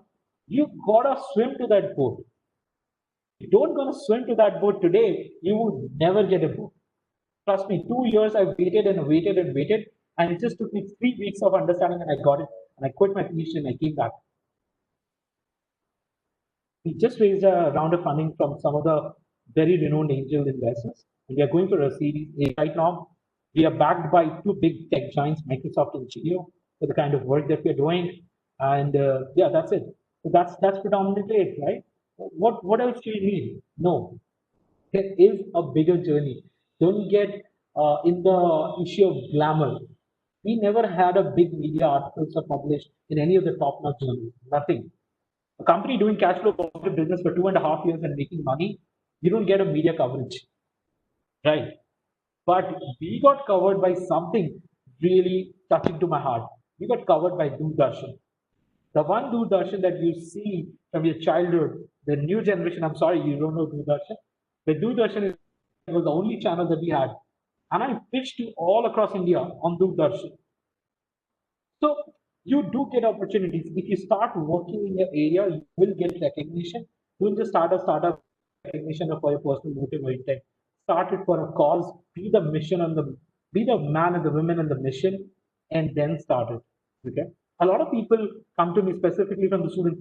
भैया job नहीं लग रही startup कर लेता हूँ भैया even to make a status quo make startup कर लेता हूँ. No, it's not that way.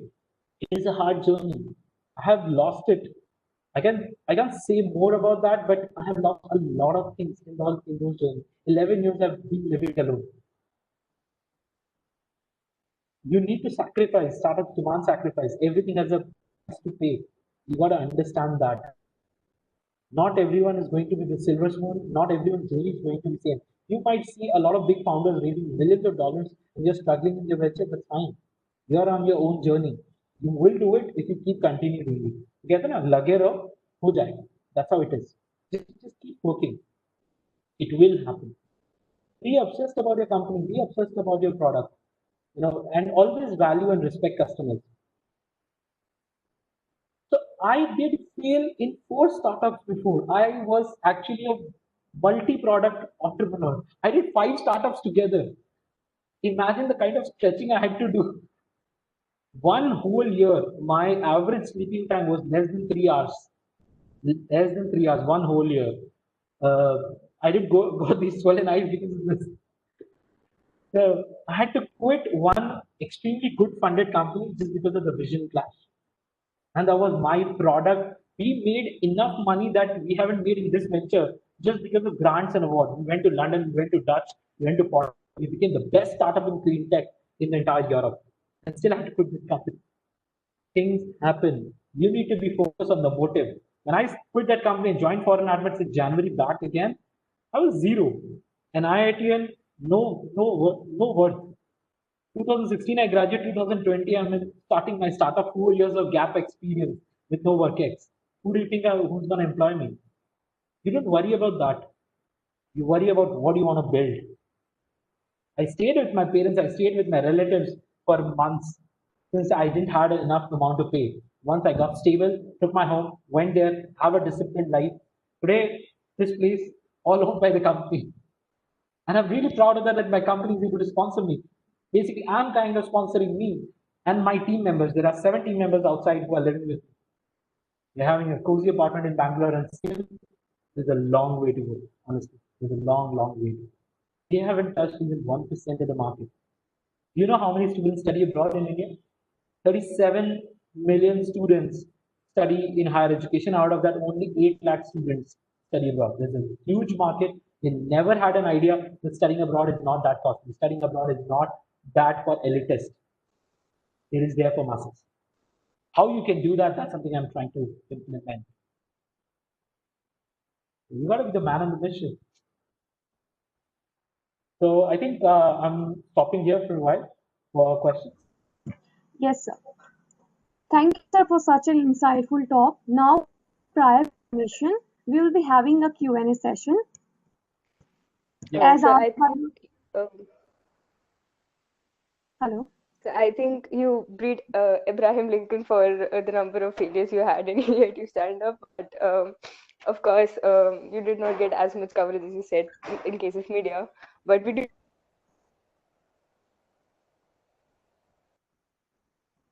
Hello.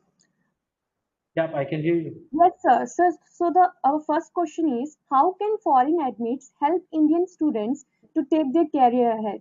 Asked by an attendee previously. Okay. So again, we don't help you get direct admissions. We help you get a clarity where to study, how to study, what to study, and for long, how long to study, and how do you plan all this. We help in an end-to-end way. If you're thinking about doing a career change, if you're being serious about your career, at any stage you can come to us. We start from bachelor's, like basically class 12, till we have people 45 years, 50 years old also working with us. So we'll definitely help you. There's one scholarship that I posted. Predominantly, if you go there, there's a scholarship. But if you need any guidance, probably I can help you with a link, which you can you did book a call with us. And as I said, I did last year 3,400 plus calls personally to all the students, just to ensure that they get a personal attention on their careers. We have more than 500 mentors on our platform. They are way better than me in their different fields. We can definitely get in touch directly to them. Sir, similarly, there is one more question. How should student here start to be mentored by foreign admits? Okay, so I think we will start with mentor. I didn't get the question. Sir, a question that an attendee is asking is, how should student here start to be mentored by foreign admits? Okay, the best way is visit our website or the link which I've sent in the chat, book a call. As simple as that.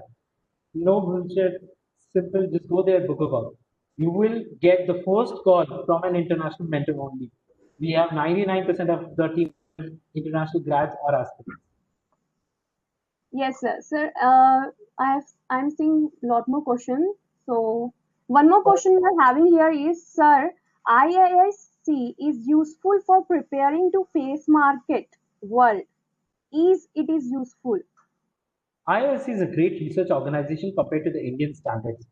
On the global standards, I believe it's not the fault of IISc, it's more of the administrative fault. I did get opportunities to work with such organizations.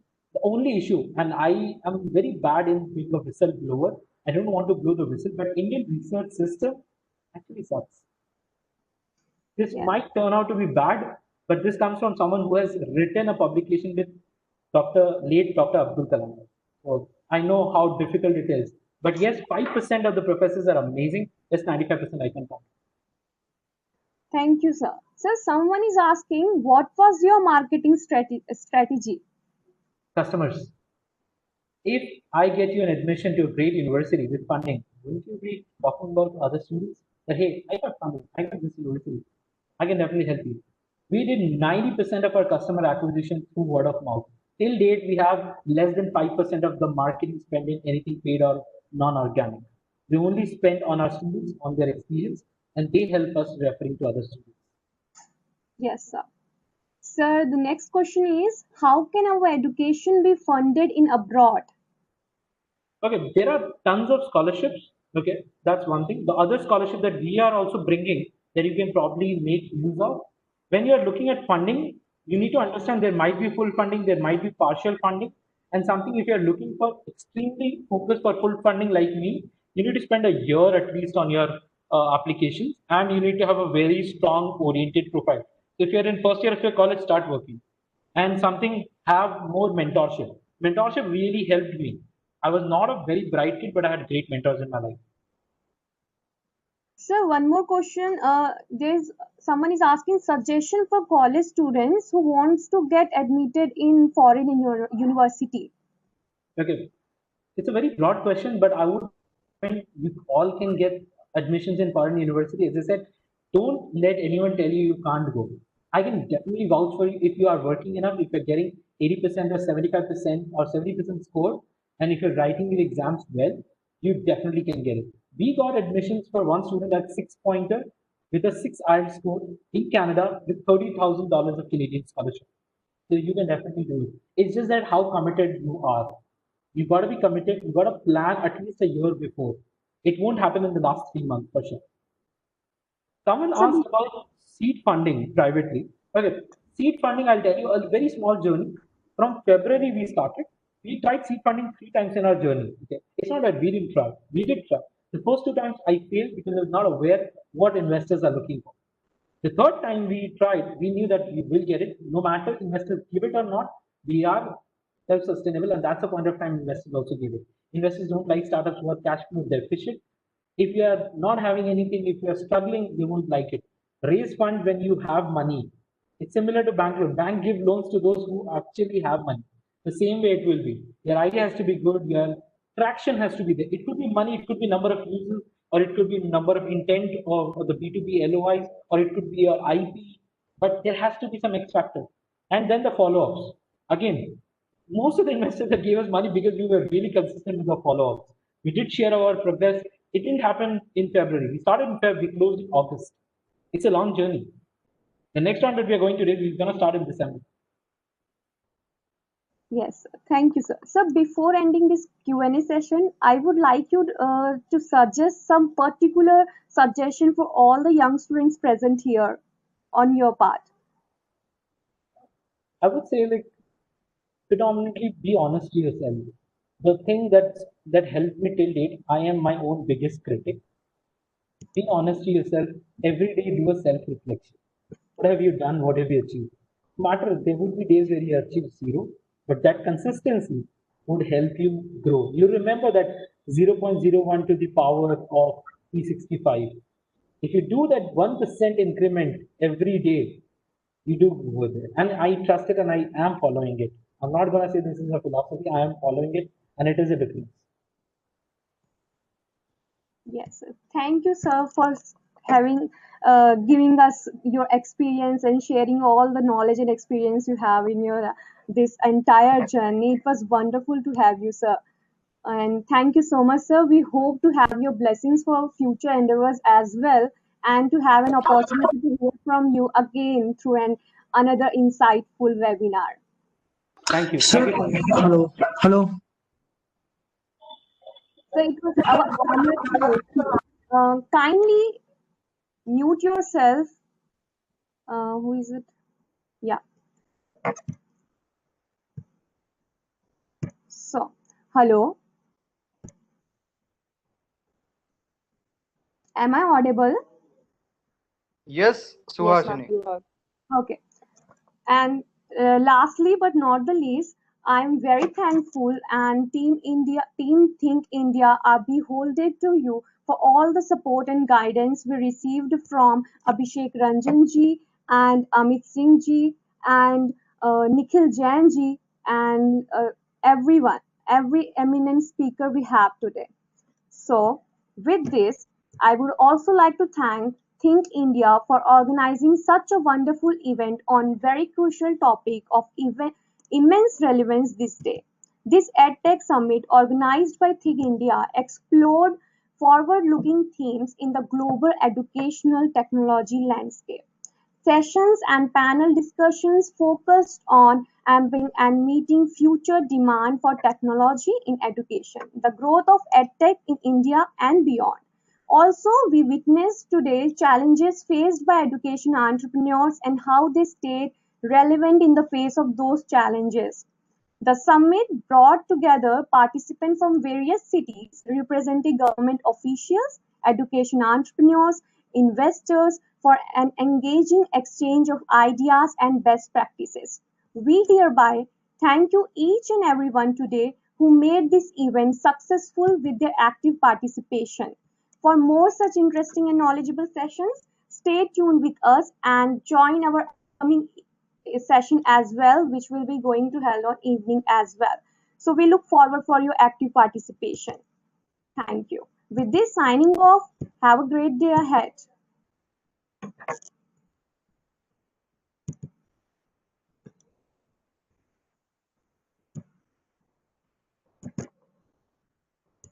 Ma'am, for today, or do we have more sessions lined up? Yeah, we are having session in evening from 6 p.m. Okay, For ma'am. now, Thank you you so can much. leave the meeting.